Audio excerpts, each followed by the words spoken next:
ini Tadana Roh Nina Tau Ngaya Ngase Tunggu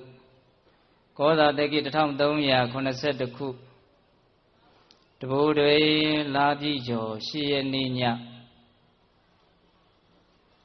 Sluta Jimyao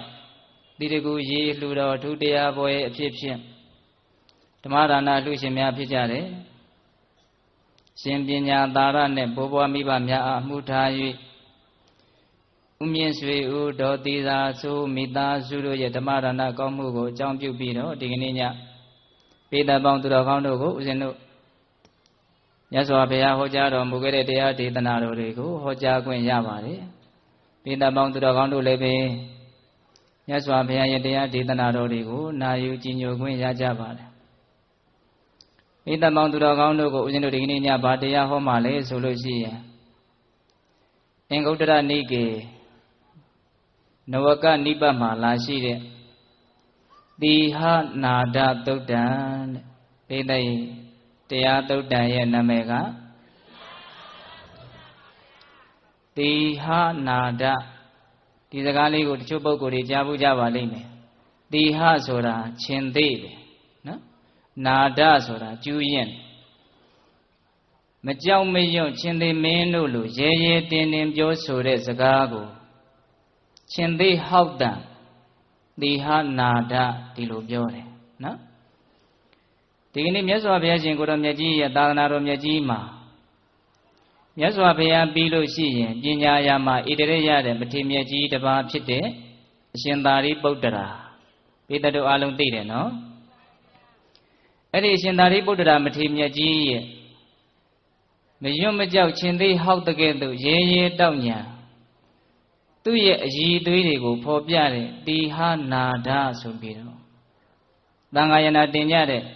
Dengiti Matimia Name Pita Gede Chindi Haudan Diabo no the guy Maya Kuro Shimyaji Hatuye Yi Duigo Erima Tukurai Mebjogera Sewenza de Agonelo Uzino Temare Kudinia Madiana Lajare Suraline Badabiro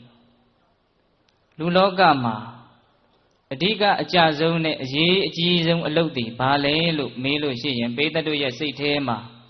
Pidia Pimia Yanemia Shijamalamati Adiga Ajazone Ye don't look the Bale so Uzino Mina Tena Gubiomeno Mimi Gogo Data Bubiro Gong on Luputi Adiga Ajazone Ye Jizum Lolo Uzino Elu Temale Beta do the Botula Go data book on loaded a loaded boobido a gigi de loga mashi umala. Go data book on loaded a loaded Dambu she de loga jima, she name umala. Machine name. A kumagamu lu biora movuno. A cook gown nida de te boobido gown lu yan de mola. Yande. No, the guy in my mia. Who the Galamado Uzino Yasego, sing out, nation needed. Lojin Memo Murishire, Magina Murishire, do we my memurishire. Any Lojin Muri, Magina Muri, do we my memurigo. The Jibin and Nedo on Josa Jendi, go, Boka on Josa Mola. Ludigo Nation needed the Ari Rema. Lobangale Lugo Gigi and Nisada. Dodangale Lugo Gigi and Nisada. Moharu Manaru Vale, Lugo Gigi and Nisada. Any nation needed the Ari Rema. Attention zone, a bintan zone, Nisa Dotiari, Bediamian Pimetin. Doda, no, the guy to my mia. Immitant in Share, no? Doda, Bimitan and Pilai, at that down they soon one in the Mola. Eh, the guest is saying Navy, so that Chima. Eddie Chima, Loba Chini the la, Doda Chini the la, Lupian Senza G, Yanshi and D9, Eddie Chima, Babchini Dale. Doda Chinida. Dajo. Kukipinya Shiniga through a swanted degree in a time down bit of Jore. Tana ye love Biminton and Doda Chiara. Sonana ye love Lujan Luara de Pubido Kanago, Tigai de Ludam Jore. No, the guy to my mia. Daga Piso Bane Seniera Gubiola. Yes, what I did another Luyagado. Nati Raga the more eggy, Nati Doda the more Kali. Doda the more Doda ne do locally a beauty, Nati machine Naimu. လောကမှာအကြီးကျယ်ဆုံးသောအပြစ်သည်ဒေါသပဲဟုတ်လားတရားကြီးမိုင်မြတ်ဒါကြောင့်တရားဓမ္မတို့ဦးဇင်းတို့ပိုးကောင်းအောင်ကြိုးစားကြမယ်ဆိုတဲ့နေရာမှာကြီးနေတဲ့ဒေါသတွေကိုသေသွားအောင်ဟုတ်လားကြမ်းထမ်းနေတဲ့ဒေါသတွေကိုနူးညံ့သိမ်မွေ့တဲ့မေတ္တာအဆင့်ရောက်အောင်ပြောင်းပေးနိုင်မယ်ဆိုရင်အဲ့ဒီအလုပ်တဲ့ကြီးကျယ်တဲ့မြင့်မြတ်တဲ့ကိုကြိုးစည်းပွားစစ်မှန်တဲ့အလုပ်အခြားရှိနိုင်မှာဦးမလားမရှိနိုင်ဘူးဒါကြောင့်တရားနာတယ်ဆိုတာကိုကောင်းအောင်လုပ်တဲ့အလုပ်ကိုအထောက်အကူပြုဖို့အတွက်မြတ်စွာဘုရားရဲ့ဒေသနာတော်တွေကိုလမ်းပြီးတော့သင်ကြားနေကြတာလို့ရိုးရိုးလေးအဲ့ဒါလိုနားလည်ထားရမယ်နော်ဒကာကြီးမိုက်များဟုတ်လားကိုကောင်းအောင်လုပ်တဲ့အလုပ်ကလည်းလွယ်တဲ့အလုပ်တစ်ခုတော့မဟုတ်ဘူးမလွယ်လို့မို့ဒီအချိန်ထိကျွမ်းကျင်ကျင်မတက်သေးလို့အခုအချိန်ထိမကောင်းတဲ့နေရာမှာပဲတနည်းအားဖြင့်အပြည့်အဝမကောင်းသေးတဲ့နေရာမှာပဲဒကာဓမ္မတို့ဦးဇင်းတို့တွေရှိနေသေးတယ်ဟုတ်လားကိုကောင်းအောင်လုပ်တာလွယ်တဲ့အလုပ်လားလောကမှာအကောင်းဆုံးကဘယ်သူလဲလို့မေးရင်မြတ်စွာဘုရားအကောင်းဆုံးကိုသင်ကြားပေးနိုင်တာလေမြတ်စွာဘုရား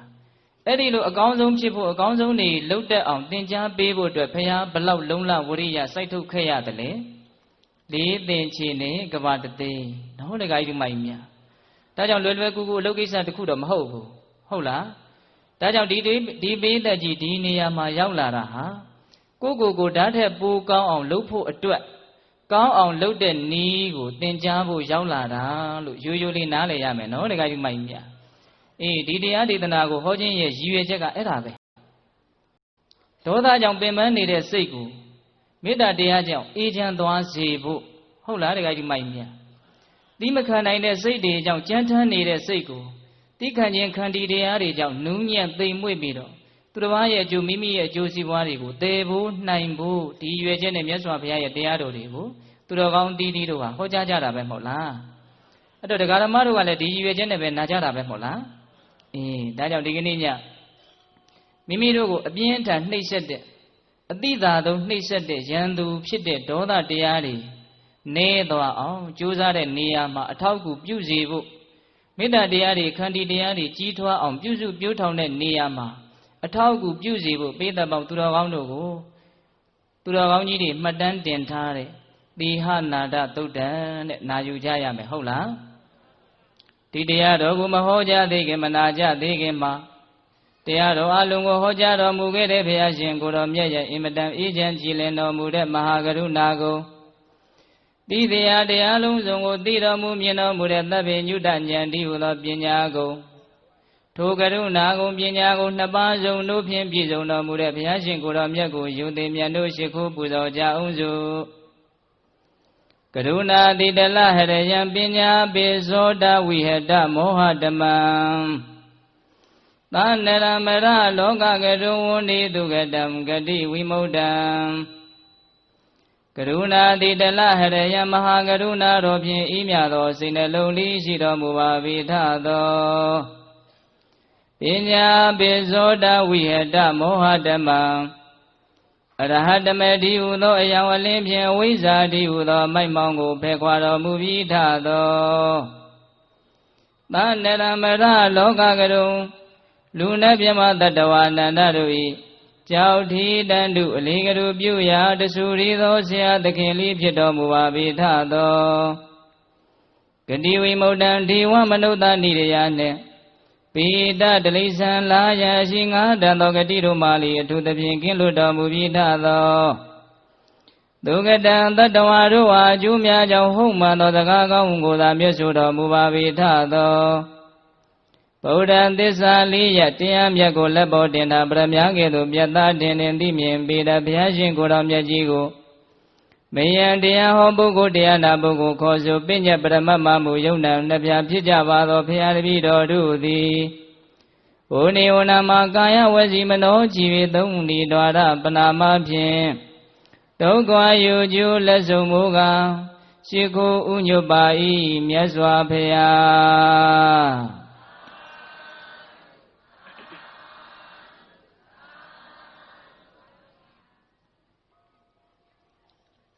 သီဟနာဒသုတ်တံတဲ့ဘယ်မထေရမြတ်ကြီးပြောခဲ့တဲ့စကားလဲလို့မေးရင်ရှင်သာရိပုတ္တရာကိုတော်မြတ်ကြီးပြောခဲ့တဲ့စကားဟုတ်လားတခါကြီးမိုက်မြတ် ရှင်သာရိပုတ္တရာကိုတော်မြတ်ကြီးဆိုတာဦးဇင်းတို့ရဲ့သာသနာတော်မြတ်မှာမြတ်စွာဘုရားရဲ့ပါလေလက်ရတော်ရံလက်ဝဲတော်ရံကဘယ်သူလဲရှင်မဟာမောက္ကလံဒီရှင်သာရိပုတ္တရာနဲ့ရှင်မဟာမောက္ကလံကိုတော်မြတ်ကြီးနှစ်ပါးတို့ဟာလေအက္ခသာဝကစုကိုပံကလေးကစသူတို့ဟာအတူတူပဲနော်တခါကြီးတို့မကြီးများဒီဘုရားရဲ့လက်ထက်မှာလူဖြစ်လာတော့သူတို့ရဲ့ယဟန်ပြုပုံကလေးကနည်းနည်းစိတ်ဝင်စားစရာကောင်းလို့လူငယ်တွေအတွက်နည်းနည်းရည်စူးပြီးတော့နည်းနည်းပြောပြမယ်ဟုတ်လားရှင်သာရိပုတ္တရာဥပတိတ်တဆိုတဲ့ရွာမှာဝင်ကန္တပုံနာကြီးနဲ့ရူပတာရီပုံနေမကြီးတို့ရဲ့သားနော်ဥပတိတ်တလို့ပဲရွာရဲ့နာမည်ရွာရဲ့အကြီးအကဲတထေးတကြွယ်ကြီးတူရဲ့သားပေါ့နော်အင်မတန်ပစ္စည်းဥစ္စာချမ်းသာပါတယ်ဒါကြောင့်သူငယ်ငယ်လေးတွေကစသူ့ရဲ့အချမ်းရံ900အဲ့ဒါဒီအကုန်လုံးကခကြီးထွက်ပြီဆိုလို့ရှိရင်ရွှေထန်းစဉ်900နဲ့အဲ့ဒါလောက်ချမ်းသာတယ်ဟုတ်လားတခါကြီးမိုက်မြရှင်မမောက္ကလံကြတော့သူကအဲ့ဒါလိုမဟုတ်ဘူးသူကကောလိတရွာကမောက္ကလီပုံနေမကြီးရဲ့သားဟုတ်လားသူကဘာလဲဆိုတော့အာဇာနည်မြင်းကတဲ့ယထာ900အချမ်းရံရှိတယ်လို့ပြောတယ်သူကလည်းအဲ့ဒါလောက်ချမ်းသာတယ်ငယ်ငယ်လေးတွေကစပြီးတော့သူတို့နှစ်ဦးဟာလေမြေမုံကစားဘက်လေပင်တွဲပေါ်တွဲဘက်ကလေးပေါက်စလေးတွေကစတငယ်ချင်းပေါ့အဲ့ဒီကောလိတနဲ့ဥပတိတ်တတငယ်ချင်းတယ်ဟုတ်လားအဲ့ဒါနည်းနည်းကြီးပြင်းလာပြီဆိုတော့လည်းပဲဒီလိုဦးဇင်းတို့သွားတူလာတူစားတူနေတူထိုင်တူအင်မတန်ခင်မင်တယ်အင်မတန်ရင်းနှီးတယ်လို့ဆိုတယ်သူတို့ယဟန်ပြုခြင်းရဲ့အကြောင်းလေးကနည်းနည်းလေးစိတ်ဝင်စားစရာကောင်းတယ်ပေးသက်တို့လည်းကြားတော့ကြားဘူးကြပါလိမ့်မယ်ပွဲကြည့်ရင်နဲ့ယဟန်ပြုခြင်းစိတ်ပေါက်တာနော်တခါကြီးမိုက်မြသူတို့ကပျော်ပွဲရှင်ပွဲကြည့်ရင်လည်းတူတူပဲစင်ကြီးတွေဆောက်ပြီးတော့စုချသိရင်စုချရေတရားတွေ့ရင်တူတူကြီးဒီလိုပဲတူတူကြည်လာရင်းနဲ့တနေ့တော့ပါရမီကံတွေကလည်းနှိုးဆော်လာတော့လေအသိဉာဏ်တွေကလည်းကြီးလာတဲ့သဘောရှိတယ်အဲ့ဒီမှာဥပတိတ်တရှင်သာရိပုတ္တရာရဲ့အလောင်းဖြစ်တဲ့ဒီလူလင်ကဘာစဉ်းစားလဲဆိုဟောဒီလူတွေပွဲကြည့်နေတဲ့လူတွေကိုလေနှစ်ပေါင်း100အတွင်းမှာအကုန်လုံးသေကြမှာဘာမြန်းပြောเสียရှိလေလို့ဒါကိုစဉ်းစားနေတာနော်တခါကြီးမိုက်မြသဗ္ဗေပိအလုံးစုံလေးဖြစ်ကုန်သောဣမေတတ္တဝါပေါင်းတို့သည်ဩရံဝိသတတနှစ်ပေါင်း100ကာလအတွင်းမှာပဲမေစုမုခေသေမင်းရဲ့အခတွင်မှာပဋိသန္တိကြာရောက်ကြရပေကုန်လိမ့်မယ်ဒီလူတွေအကုန်လုံးနှစ်ပေါင်း100ရဲ့အတွင်းမှာသေမင်းရဲ့အခတွင်ကိုသက်ဆင်းကြရမယ်လူတွေကြီးပဲလို့တန်ဝေကဉာဏ်ရင်းရင်းတန်တန်ဖြစ်ပြီးတော့အခါတိုင်းပွဲကြီးတယ်လို့မျိုးမဟုတ်ဘူးမှိုင်းပြီးတော့နေတယ်တိုက်တိုက်ဆိုင်ဆိုင်ပဲကောဋိတလူလင်ကလည်းအဲ့ဒါလိုစဉ်းစားနေတာအဲ့ဒါလိုစဉ်းစားတော့ပွဲပြီးပြီဆိုတော့တကယ်ချင်းမင်းကြည့်ရတာဒီနေ့သိပ်ပျော်ဘူးမရပါဘူးဘလို့ဖြစ်နေတယ်ငါတော့ဒီလိုစဉ်းစားမိတယ်ကွာတိုက်ဆိုင်လိုက်တာတဲ့ငါလည်းပဲဒီလိုစဉ်းစားမိအဲ့ဒီလိုဆိုရင်တို့ဘာလုပ်ကြမလဲအမေဟိငါတို့တတွေသည်မောက္ခမေကိုလွတ်ရလန်းကိုသိခြင်းတရားမှလွတ်ရလန်းကိုပရိယေတိတဘောရှာမိမှသိမယ်သိခြင်းတရားကလွတ်ရလန်းကိုတို့ရှာမှဖြစ်မယ်ဆိုပြီးတော့တငယ်ချင်းတွေရောက်အညီညွတ်တိုင်ပင်ပြီးတော့မြင့်မြတ်တဲ့တရားကိုရကြည့်ရင်ဒီလူ့ကြောင့်နဲ့လုံနေလို့တော့အစဉ်ပြေမှာမဟုတ်ဘူးဒါကြောင့်ယဟန်တစ်ပါးပါးရဲ့အသွင်ကိုယူမှဖြစ်မယ်ဆိုပြီးတော့ဦးဇင်းတို့သိန်းစည်းဆရာကြီးရဲ့ထံမှာဒီတငယ်ချင်း2ယောက်ဟာပရပိုက်အဝတ်ကိုဝတ်ကြတာရှိတဲ့စည်းစိမ်တွေအကုန်လုံးစွန့်ပြီးတော့ဝတ်တာနော်တခါကြီးမိုက်ပြအဲ့ဒီနေ့ကစပြီးတော့အမှန်တရားသစ္စာတရားစာထဲကတိုင်ပြောရလို့ရှိရင်တော့မောက္ခမက်ကောတဲ့လွတ်ရလန်းကိုရှာတာပိဋကရေဘာလန်းလဲလွတ်ရလန်းဒီစကားလေးကိုတည်တည်ချာချာစဉ်းစားကြည့်လွတ်ရလန်းကိုရှာတယ်ဆိုတော့ဒီလန်းကိုမတွေ့မချင်းတော့မိမိတို့မှာမလွတ်သေးဘူးဆိုတဲ့အဓိပ္ပာယ်နော်တခါကြီးမိုက်မြမလွတ်သေးလို့မို့လွတ်ရကိုရှာရတာမဟုတ်လားဟုတ်လားအေးအဲ့ဒီလိုသစ္စာတရားကိုရှာရင်းနဲ့သူတို့ရဲ့ဆရာဖြစ်တဲ့သိန်းစည်းဆရာကြီးရဲ့အယူဝါဒတွေကိုသူတို့ဟာရက်ပိုင်းတွင်းမှာပဲတက်တယ်ဘာနှစ်သာရမှမရှိဘူးဆိုတာလဲသူတို့သိတယ်သို့တော်လည်းပဲလွတ်ရလန်းကိုမတွေ့သေးတော့ဒီလိုနဲ့ရှာဖွေပြီးတော့လာရင်းနဲ့ဦးဇင်းတို့မြတ်စွာဘုရားရှင်ကိုတော်မြတ်ကြီးလောကသုံးပါးမှာအထွတ်ထိပ်ကိုရောက်တယ်မဟုတ်လားအေးအဲ့ဒီမှာရှင်အတ္တဇိမထေဟောတဲ့တရားရှင်သာရိပုတ္တရာအလောင်းဖြစ်တဲ့ဥပတိတ္တလူလင်အရင်နာရတယ်မဟုတ်လားဒါပိဿတို့သိတယ်နော်တခါကြီးမိုက်မြ ဒီရှင်အတ္တိရသွားပုံလာပုံနေပုံထိုင်ပုံကိုကြည့်ပြီးတော့ဒီလောက်နူးညံ့သိမ်မွေ့တည်ငြိမ်မှတော့အမှန်တရားကိမ့်မေလို့ခံမှန်းမိတယ်ဒါကြောင့်မို့လို့နောက်ကလိုက်သွားပြီးတော့မေးတာပဲရှင်ဘုရားဘုဇုရဲ့တပည့်လေးအရှင်ဘုရားဘလို့တရားမျိုးကိုကြိုက်လေးအဲ့ဒီမှာရှင်အတ္တိကငါခုမှယဟန်ပြုတာပဲရှိပါသေးတယ်ဆိုပြီးတော့အတင်းတောင်းမှန်တော့မှယေရမဟေတုပဘဝဒေသဟေတုတတဂတောအာဟပိတတို့ကြားဘူးတယ်နော်အေးအဲ့ဒီမှာဂါထာတပုတ်တောင်ဆုံးအောင်မနာသေးခင်မှာသုံးပါဒရဲ့အဆုံးမှာရှင်သာရိပုတ္တရာအလောင်းဟာလေသောတာပတ္တိမဲ့ဉဏ်ကိုရအဲ့ဒီမှာတော်ပြီဗျာရှင်ဘုရားဒီလောက်ဆိုရင်ရအောင်တော့ဖေရတပည့်တော်သစ္စာတရားကိုသိပြီအရှင်ဘုရားတို့ရဲ့ဆရာတပည့်တော်တို့ရဲ့ဆရာဖြစ်တဲ့မြတ်စွာဘုရားဘယ်မှာသတင်းသုံးလို့အေးဘယ်မှာသတင်းသုံးနေတယ်အဲ့ဒီလိုဆိုရင်တပည့်တော်ရဲ့အချစ်ဆုံးတငယ်ချင်းဂတိကဝတ်ထားတာရှိတယ်သွားပြီးတော့တပည့်တော်ပြောရအောင်မယ်ဆိုပြီးတော့ဥပဒိတလူလင်ပရပိုက်ပြောတဲ့တရားစကားကိုနားထောင်ပြီးတော့ကောလိတလူလင်ပရပိုက်ကလည်းပဲသောတာပတ္တိမဲ့ဉဏ်ကိုရဟုတ်လားအဲ့ဒီမှာဘုရားကြီးသွားတော့မယ်ဆိုတော့သူတို့ရဲ့တပည့်125ယောက်အေး250တယောက်ကို125ယောက်ရှိအဲ့ဒီတပည့်250နဲ့မြတ်စွာဘုရားကြီးသွားတော့မယ်ဆိုတော့သိန်းစည်းဆရာကြီးကိုခေါ်တယ်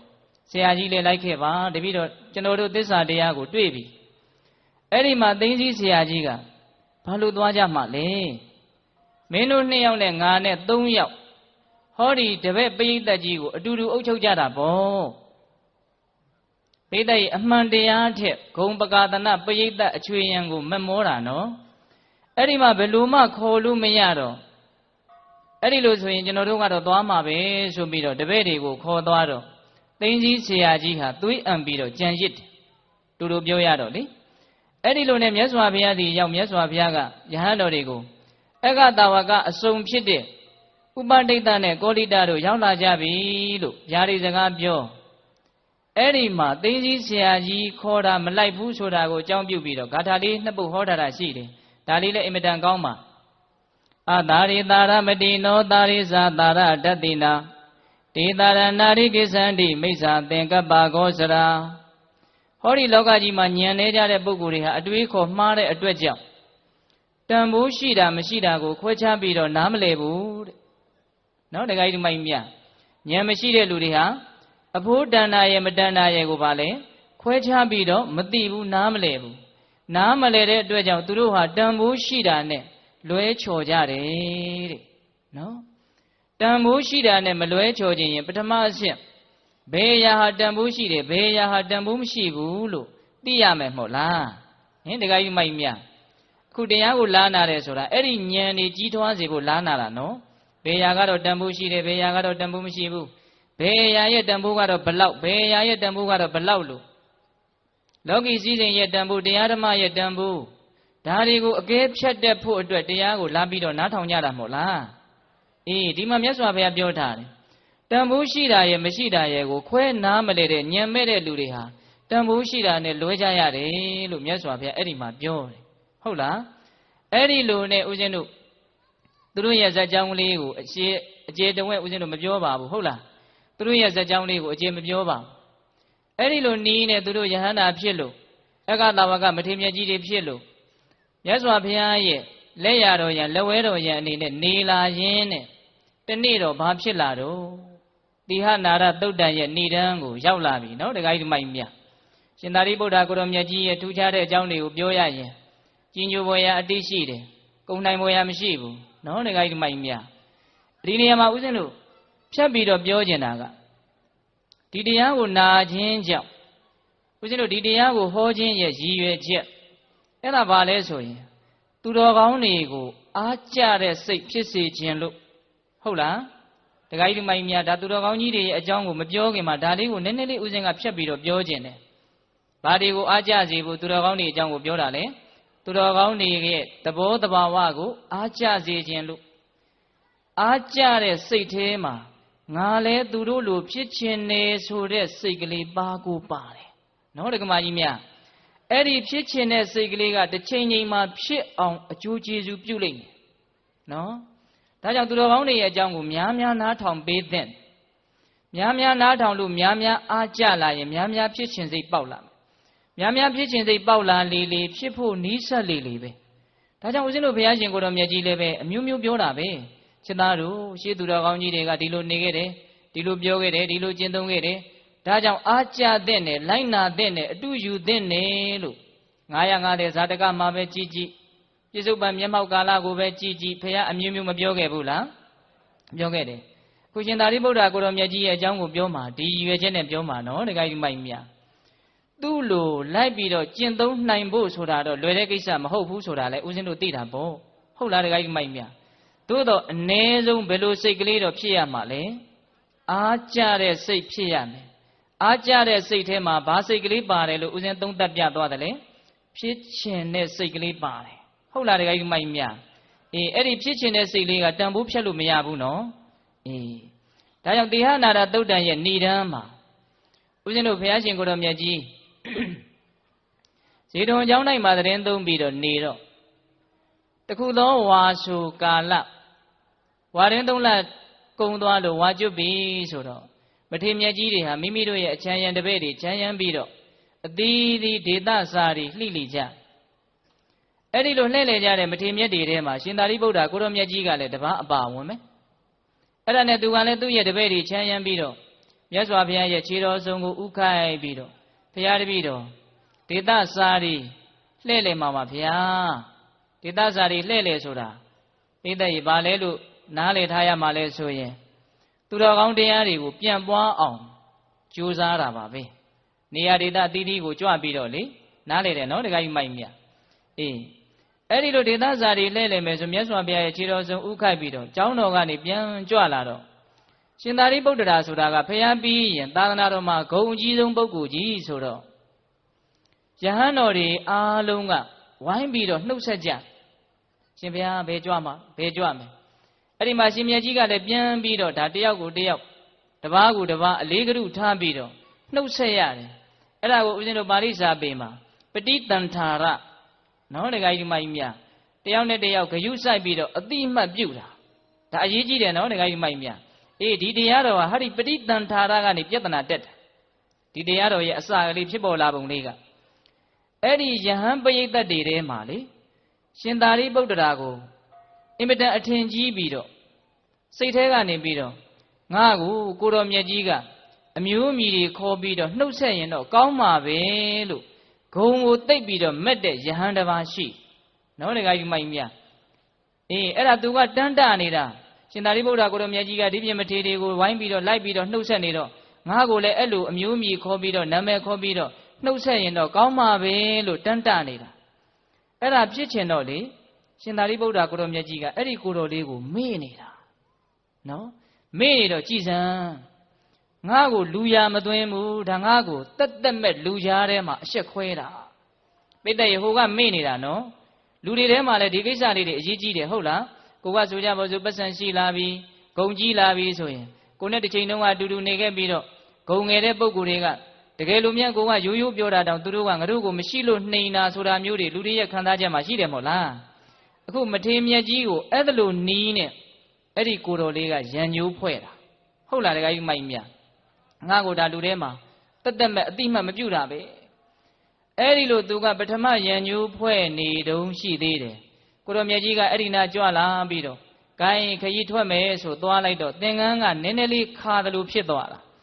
အဲ့ဒါနှစ်ထပ်သင်္ကန်းကြီးရဲ့အစွန်းကလေအဲ့ဒီကိုတော်လေးရဲ့ခေါင်းကိုတိုက်မိသွားတာနဗန်းလေးကိုတိုက်မိသွားတာဘာမှမနာကျင်ဘူးဘာမှသိတောင်မသိလိုက်ဘူးအဲ့ဒါကိုသူကဒါငါ့ကိုတက်မဲ့ဒုတိယအချိန်ထပ်ပြီးတော့မထေလေးသာပြုတ်ပြန်ပြီဦးဇင်းတို့အရက်ပြောမယ်ဆိုရင်တော့အက္ခတာဝကကြီးမို့လို့ဒါငါ့ကိုတက်မဲ့အနိုင်ကျင့်တာဆိုတဲ့အဓိပ္ပာယ်ဟုတ်လားအဲ့ဒါနဲ့အဲ့ဒီကိုတော်မြတ်က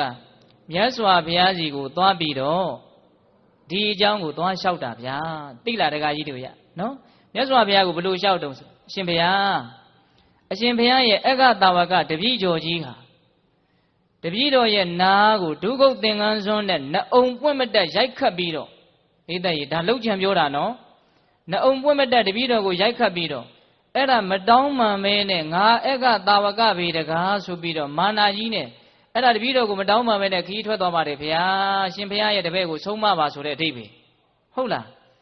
အဲ့ဒီလိုပြောတော့မြတ်စွာဘုရားကသိတယ်ဒီယဟန်ဟာအက္ခတဝကမထေမြတ်ကိုပြစ်မှားနေပြီဆိုတာသိတယ်သိပေမဲ့လို့မြတ်စွာဘုရားကဒီပြဿနာကိုရှင်းပေးမှဖြစ်မယ်ဆိုပြီးတော့ဂိုင်းအဲ့ဒီလိုဆိုလို့ရှိရင်ရှင်သာရိပုတ္တရာမထေမြတ်ကိုမြတ်စွာဘုရားခေါ်တယ်ဆိုပြီးတော့သွားပြီးတော့ခေါ်ကြည့်လို့ခိုင်းလိုက်တယ်အဲ့ဒါကိုဦးဇင်းတို့ရှင်မမောက္ကလန်တို့ရှင်အာနန္ဒမထေမြတ်ကြီးတို့ကသိတော့မြတ်စွာဘုရားရှင်သာရိပုတ္တရာကိုတော်မြတ်ကြီးရဲ့စိတ်ဓာတ်ကိုမသိလို့ခေါ်ခိုင်းတာတော့ဘယ်နည်းနဲ့မှမဟုတ်ဘူးဒါရှင်သာရိပုတ္တရာကိုတော်မြတ်ကြီးကိုတိဟနာဒရဲရင့်တဲ့စကားသံကိုပြောစေခြင်းလို့မြတ်စွာဘုရားခေါ်တော်မူတာလို့သိတဲ့အတွက်ကြောင့်အဲ့ဒီဇေတဝန်ကျောင်းတိုက်တွေမှာရှိတဲ့ကျောင်းတွေကိုအကုန်လုံးလိုက်ပြီးတော့နှိုးဆော်တန်ဃာတော်ရှင်မြတ်တွေကိုရှင်ဘုရားတို့ရှင်သာရိပုတ္တရာကိုတော်မြတ်ကြီးရဲ့တိဟနာဒရှင်သေးဟောက်တကဲ့သို့ရဲရဲတောက်ညံတရားအတန်ကိုကြားရအောင်ဓမ္မယုံကိုကြွကြအဲ့ဒါယဟန်တော်တွေအကုန်လုံးစုဝေးမိတယ်အဲ့ဒီမှာရှင်သာရိပုတ္တရာကိုတော်မြတ်ကြီးမြတ်စွာဘုရားရဲ့ခြေရင်းကိုရောက်တော့မြတ်စွာဘုရားကအဲ့ဒီမှာပရိသတ်ရဲ့ရှေ့မှာအမှုစစ်တဲ့အနေနဲ့ဘယ်နဲ့တုံးချစ်သားဒီယဟန်ရဲ့နဗန်းကိုသင်ဟာသင်္ကန်းစွန်းနဲ့ပုတ်ခတ်ပြီးတော့မတောင်းပန်မဲနဲ့သွားတယ်ဆိုတာဟုတ်သလားလို့မေးတာနော်အဲ့ဒီလိုမေးတာကိုအကြောင်းပြုပြီးတော့ရှင်သာရိပုတ္တရာကိုတော်မြတ်ကြီးကဟုတ်တယ်လို့လည်းမပြောဘူးမဟုတ်ဘူးလို့လည်းမပြောဘူးအဲ့ဒီမှာသူ့ရဲ့စိတ်ဓာတ်အည်အသွေးကိုစကားကိုခွန်းပြောတယ်ပိဋကကြီးစကားဘယ်နှခွန်းလဲကိုခွန်းအဲ့ဒီစကားကိုခွန်းကိုဒီကနေ့ညနားထောင်ကြရမယ်ဟုတ်လားတခါယူမိုက်မြအဲ့ဒါတိဟနာဒသုတ်တန်ရဲ့ဏိဒန်းပဲအဲ့ဒီမှာပထမဦးစွာရှင်သာရိပုတ္တရာဘယ်လိုဥပမာတွေနဲ့မြတ်စွာဘုရားကိုလျှောက်တယ်လဲဆိုတော့သေယတာပိပန္တိပထဝီယံသူစိမ့်ပိနေခိပန္တိအတုစိမ့်ပိနေခိပန္တိကုထကတံပိနေခိပန္တိမုဒ္ဒကတံပိနေခိပန္တိခေလကတံပိနေခိပန္တိပုဗ္ဗကတံပိနေခိပန္တိလောဟိတကတံပိနေခိပန္တိဗာနေဘုံတော်ကြီးတော်မူသောမြတ်စွာဘုရားသေယတာပိဥပမာအဖြင့်ပထဝီယံမြေကြီး၌သူစိမ့်ပြီးစင်ကြယ်သည်တို့ကိုလည်းနိခိပန္တိပြစ်ချကြပါကုန်၏ဖေယအာသူစိမ့်ပြီးမစင်ကြယ်သည်တို့ကိုလည်းနိခိပန္တိပြစ်ချကြပါကုန်၏ဖေယဘုံတော်ကြီးတော်မူသောမြတ်စွာဘုရားဥပမာအဖြင့်ဟောဒီလောကကြီးမှာဒီမဟာပထဝီမြေကြီးရဲ့အပေါ်ကိုစင်ကြယ်တဲ့အရာဝတ္ထုတို့ကိုလည်းလူတွေဟာပြစ်ချကြပါကုန်၏ဖေယမစင်ကြယ်တဲ့အရာဝတ္ထုတွေကိုလည်းပြစ်ချကြပါကုန်၏ဖေယကုထကတံပိကျင်ကြီးကိုလည်းပဲနေခိပန္တိပြစ်ချကြပါကုန်၏မုဒ္ဒကတံပိကျင်ငယ်ကိုလည်းနေခိပန္တိပြစ်ချကြပါကုန်၏ခေလကတံပိတတွေကိုလည်းနေခိပန္တိပြစ်ချကြပါကုန်၏ပုဗ္ဗကတံပိပြည်ကိုလည်းပဲနေခိပန္တိပြစ်ချကြပါကုန်၏လောဟိတကတံပိသွေးကိုလည်းနေခိပန္တိပြစ်ချကြပါကုန်၏ဖေယဒီလောကကြီးမှာဒီမဟာပထဝီမြေကြီးရဲ့အပေါ်လူတွေဟာတဲ့စင်ကြယ်တဲ့အရာတွေလည်းပြစ်ချလိုက်တာပဲမစင်ကြယ်တဲ့အရာတွေလည်းပြစ်ချလိုက်တာပဲဒီမှာသူကတိတိကျကျတောင်ပြောတယ်နော်ကျင်ကြီးကိုသော၎င်းကျင်ငယ်ကိုသော၎င်းတတွေးကိုသော၎င်းပြေကိုသော၎င်းသွေးကိုသော၎င်းနေခိပန္တိပြစ်ချကြပါကုန်၏ဖေယစထိုသို့ပင်ပြစ်ချမှာတော့လေတေနထိုပြစ်ချခြင်းတည်းဟူသောအကြောင်းကြောင့်ပထဝီမြေကြီးသည်နအတ္တိယတိဝါအနှိမ့်ဆက်ခံရတကဲ့သို့လည်းမဖြစ်နဟရယတိဝါရှက်လည်းမရှက်နာဇီကုသတိဝါမဆက်စုပ်လည်းမဆက်စုပ်ပါဖေယအဲကောင်းတာတွေပြစ်ချလို့ဒီမြေကြီးဟာအနှိမ့်ဆက်ခံရတယ်လို့ဆင်းရဲလိုက်တာကွာလူတွေကလည်းငါ့ဘောမကောင်းတာတွေအညစ်အကြေးတွေပြစ်ချရတယ်လို့အနှိမ့်ဆက်ခံရတယ်ဆိုတဲ့ခံစားချက်မျိုးမြေကြီးမှာရှိသလားမရှိဘူးဒါကိုနာအတ္တိယတိဝါနှိမ့်ဆက်ခံရတကဲ့သို့လည်းမဖြစ်နာဟရယတိဝါရှက်လည်းမရှက်ငါရဲ့ပုဂ္ဂိုလ်မစင်နေခြင်းကြီးတွေခြင်းငယ်တွေပြစ်ချတယ်ရှက်เสียကောင်းလိုက်တာလို့ရှက်တဲ့ခံစားချက်ကိုမြေကြီးမှာရှိသလားမရှိဘူး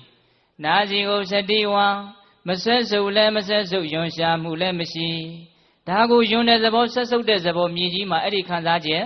မရှိဘူးတဲ့ဒါကိုဥပမာအနေနဲ့တင်ပြတာသိလားဧဝမေဝခောဤအတူသာလည်းယင်ဟောအဲ့ဒီလိုပဲတဲ့ဧဝမေဝခောဤအတူသာလင်ဗန္ဒီဘုံတော်ကြည်တော်မူသောမြတ်စွာဘုရားအဟံဘုရားတပည့်တော်သည်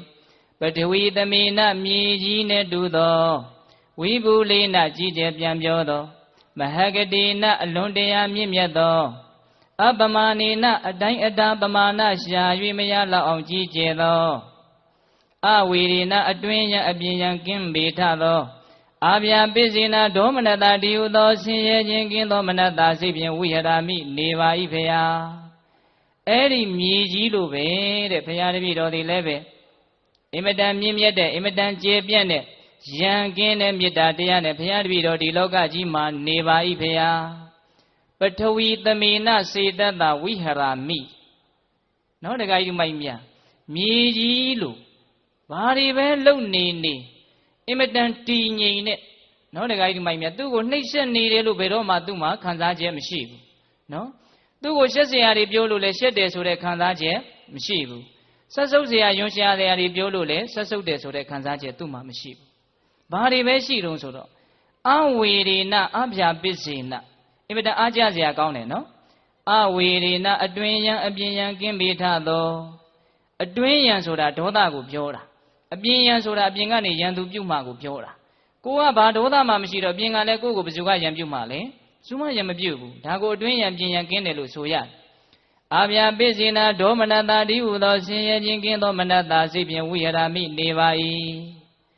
အဲ့ဒီလိုမြတ်စွာဘုရားကိုလျှောက်တယ်ဒီမှာသူဆက်ပြီးတော့ပြောတာလေးတစ်ခုကစိတ်ဝင်စားစရာကောင်းတာလေးတစ်ခုကမိမိရဲ့ခန္ဓာကိုယ်ရဲ့အကြောင်းကိုကောင်းကောင်းနားမလည်ကြတဲ့ပုဂ္ဂိုလ်ဒီသည်သာလျင်တစုံတယောက်သောပုဂ္ဂိုလ်ကိုတိုက်ခိုက်ပြီးတော့မတောင်းပန်မဲနဲ့ထွက်သွားမှာပါဗျာတဲ့နော်ကိုယ်ခန္ဓာရဲ့အကြောင်းကိုကောင်းကောင်းသိနေတဲ့လူတစ်ယောက်ဟာစာကအတိအကျကတော့ကာယကတတတိကိုပြောတယ်ခန္ဓာကိုယ်ကြီးရဲ့အကြောင်းကိုကောင်းကောင်းသိထားတဲ့လူတစ်ယောက်ဟာသူများကိုစော်ကားပြီးရင်ဘယ်တော့မှမတောင်းပန်မဲနဲ့မနေပါဘူးတဲ့ဒါလေးကိုလည်းသူလျှောက်သေးတယ်အဲ့ဒီလိုလျှောက်ပြီးတာရဲ့စကားရဲ့အဆုံးမှာမြေကြီးတုံတယ်လို့ပြောတယ်နော်တခါကြီးမိုက်မြပထေမြတ်ကြီးရဲ့ဂုံတတ္တိကိုဂုံပြုတဲ့အနေနဲ့ပါလဲမြေကြီးဟာတုံလှုပ်လာသူ့ကိုယ်သူဘာနဲ့ဥပမာပေးတာလဲမြေကြီးနဲ့ဥပမာပေးတာနော်မြေကြီးဟာပါလဲစင်ကြယ်တာတွေပဲပြည့်ပြည့်မစင်ကြယ်တာတွေပဲပြည့်ပြည့်ဘယ်လိုမှတုံလှုပ်တဲ့သဘောမရှိသလိုမြေကြီးနဲ့တူတဲ့မေတ္တာတရားသိခံခြင်းတရားနဲ့လောကကြီးမှာသူနေပါတယ်တဲ့အဲ့ဒါပထမတိဟနာထနော်တခါကြီးမိုင်းပြကိုခုပြောရမှာဆိုတော့တစ်ခုတစ်ခုကိုအကျယ်ကြီးပြောနေလို့ပြီးမှာမဟုတ်ဘူးနော်ဟုတ်လားဒါကြောင့်ကိုယ့်ဟာကိုချဲ့ထွင်ပြီးတော့စဉ်းစားရမယ်အကယ်၍မြတ်တရားဓမ္မတို့ရဲ့ဘဝဥစဉ်တို့ရဲ့ဘဝမှာလေစိတ်အခက်မသင့်တရားတွေတွေ့လာရင်မြေကြီးကိုမြင်တိုင်းဩသူတော်ကောင်းကြီးတွေဟာမြေကြီးပမာသူတို့ကိုသူတို့ဥပမာထားပြီးတော့ကျင့်သုံးသွားတာပါလားလို့တရားဓမ္မတို့ဥစဉ်တို့တွေလည်းအဲ့ဒီနီးကိုမှီးမယ်ဆိုလို့ရှိရင်ထိုက်တဲ့သက်သာရာကိုမရပေဘူးလားဒါအ ਨੇ ဆုံးကျိုးကိုပြောတာနော်တရားကြီးမိုင်းမြဒါကြောင့်မြေကြီးကိုမြင်တိုင်းဒီဥပမာလေးကိုတတိယစေခြင်းတယ်ဟုတ်လားတရားကြီးမိုင်းမြအေးဒါပထမတိဟနာထဒုတိယတိဟနာထသွားကြမယ်ဗန္ဒီဘုံတော်ကြည်တော်မူသောမြတ်စွာဘုရားတေတာပိဥပမာအားဖြင့်အာပသမိန်ရေ၌သူစိမ့်ပြီးစင်ကြယ်သည်တို့ကိုလည်းဒေါဝန္တိစေကြောကြပါကုန်၏ဖေယအာသူစိမ့်ပြီးမစင်ကြယ်သည်တို့ကိုလည်းပဲဒေါဝန္တိစေကြောကြပါကုန်၏ဖေယရေထဲမှာလေတခါချောင်းနဲ့မြစ်ထဲမှာစင်ကြယ်တာတွေလည်းဆေးခြင်းရင်ဆေးချလိုက်တာပဲမစင်ကြယ်တာတွေကိုဆေးခြင်းရင်လည်းဆေးချလိုက်တာပဲကုဋ္ဌကတံပိကျင်ကြီးကို၎င်းမုဒ္ဒကတံပိကျင်ငယ်ကို၎င်းခေလကတံပိတတွေကို၎င်းဘုဗ္ဗကတံပိပြေကိုသော၎င်းလောဟိတကတံပိသွေကိုသော၎င်းဒေါဝန္တိဆေကြောကြပါကုန်၏ဖေယဆေးကျင်တာဆေးမှာပဲရေထဲမှာဟုတ်လားတခါကြီးမိုက်မြအဲ့ဒီလိုဆေးလို့ရေရဲ့သဘောမှာ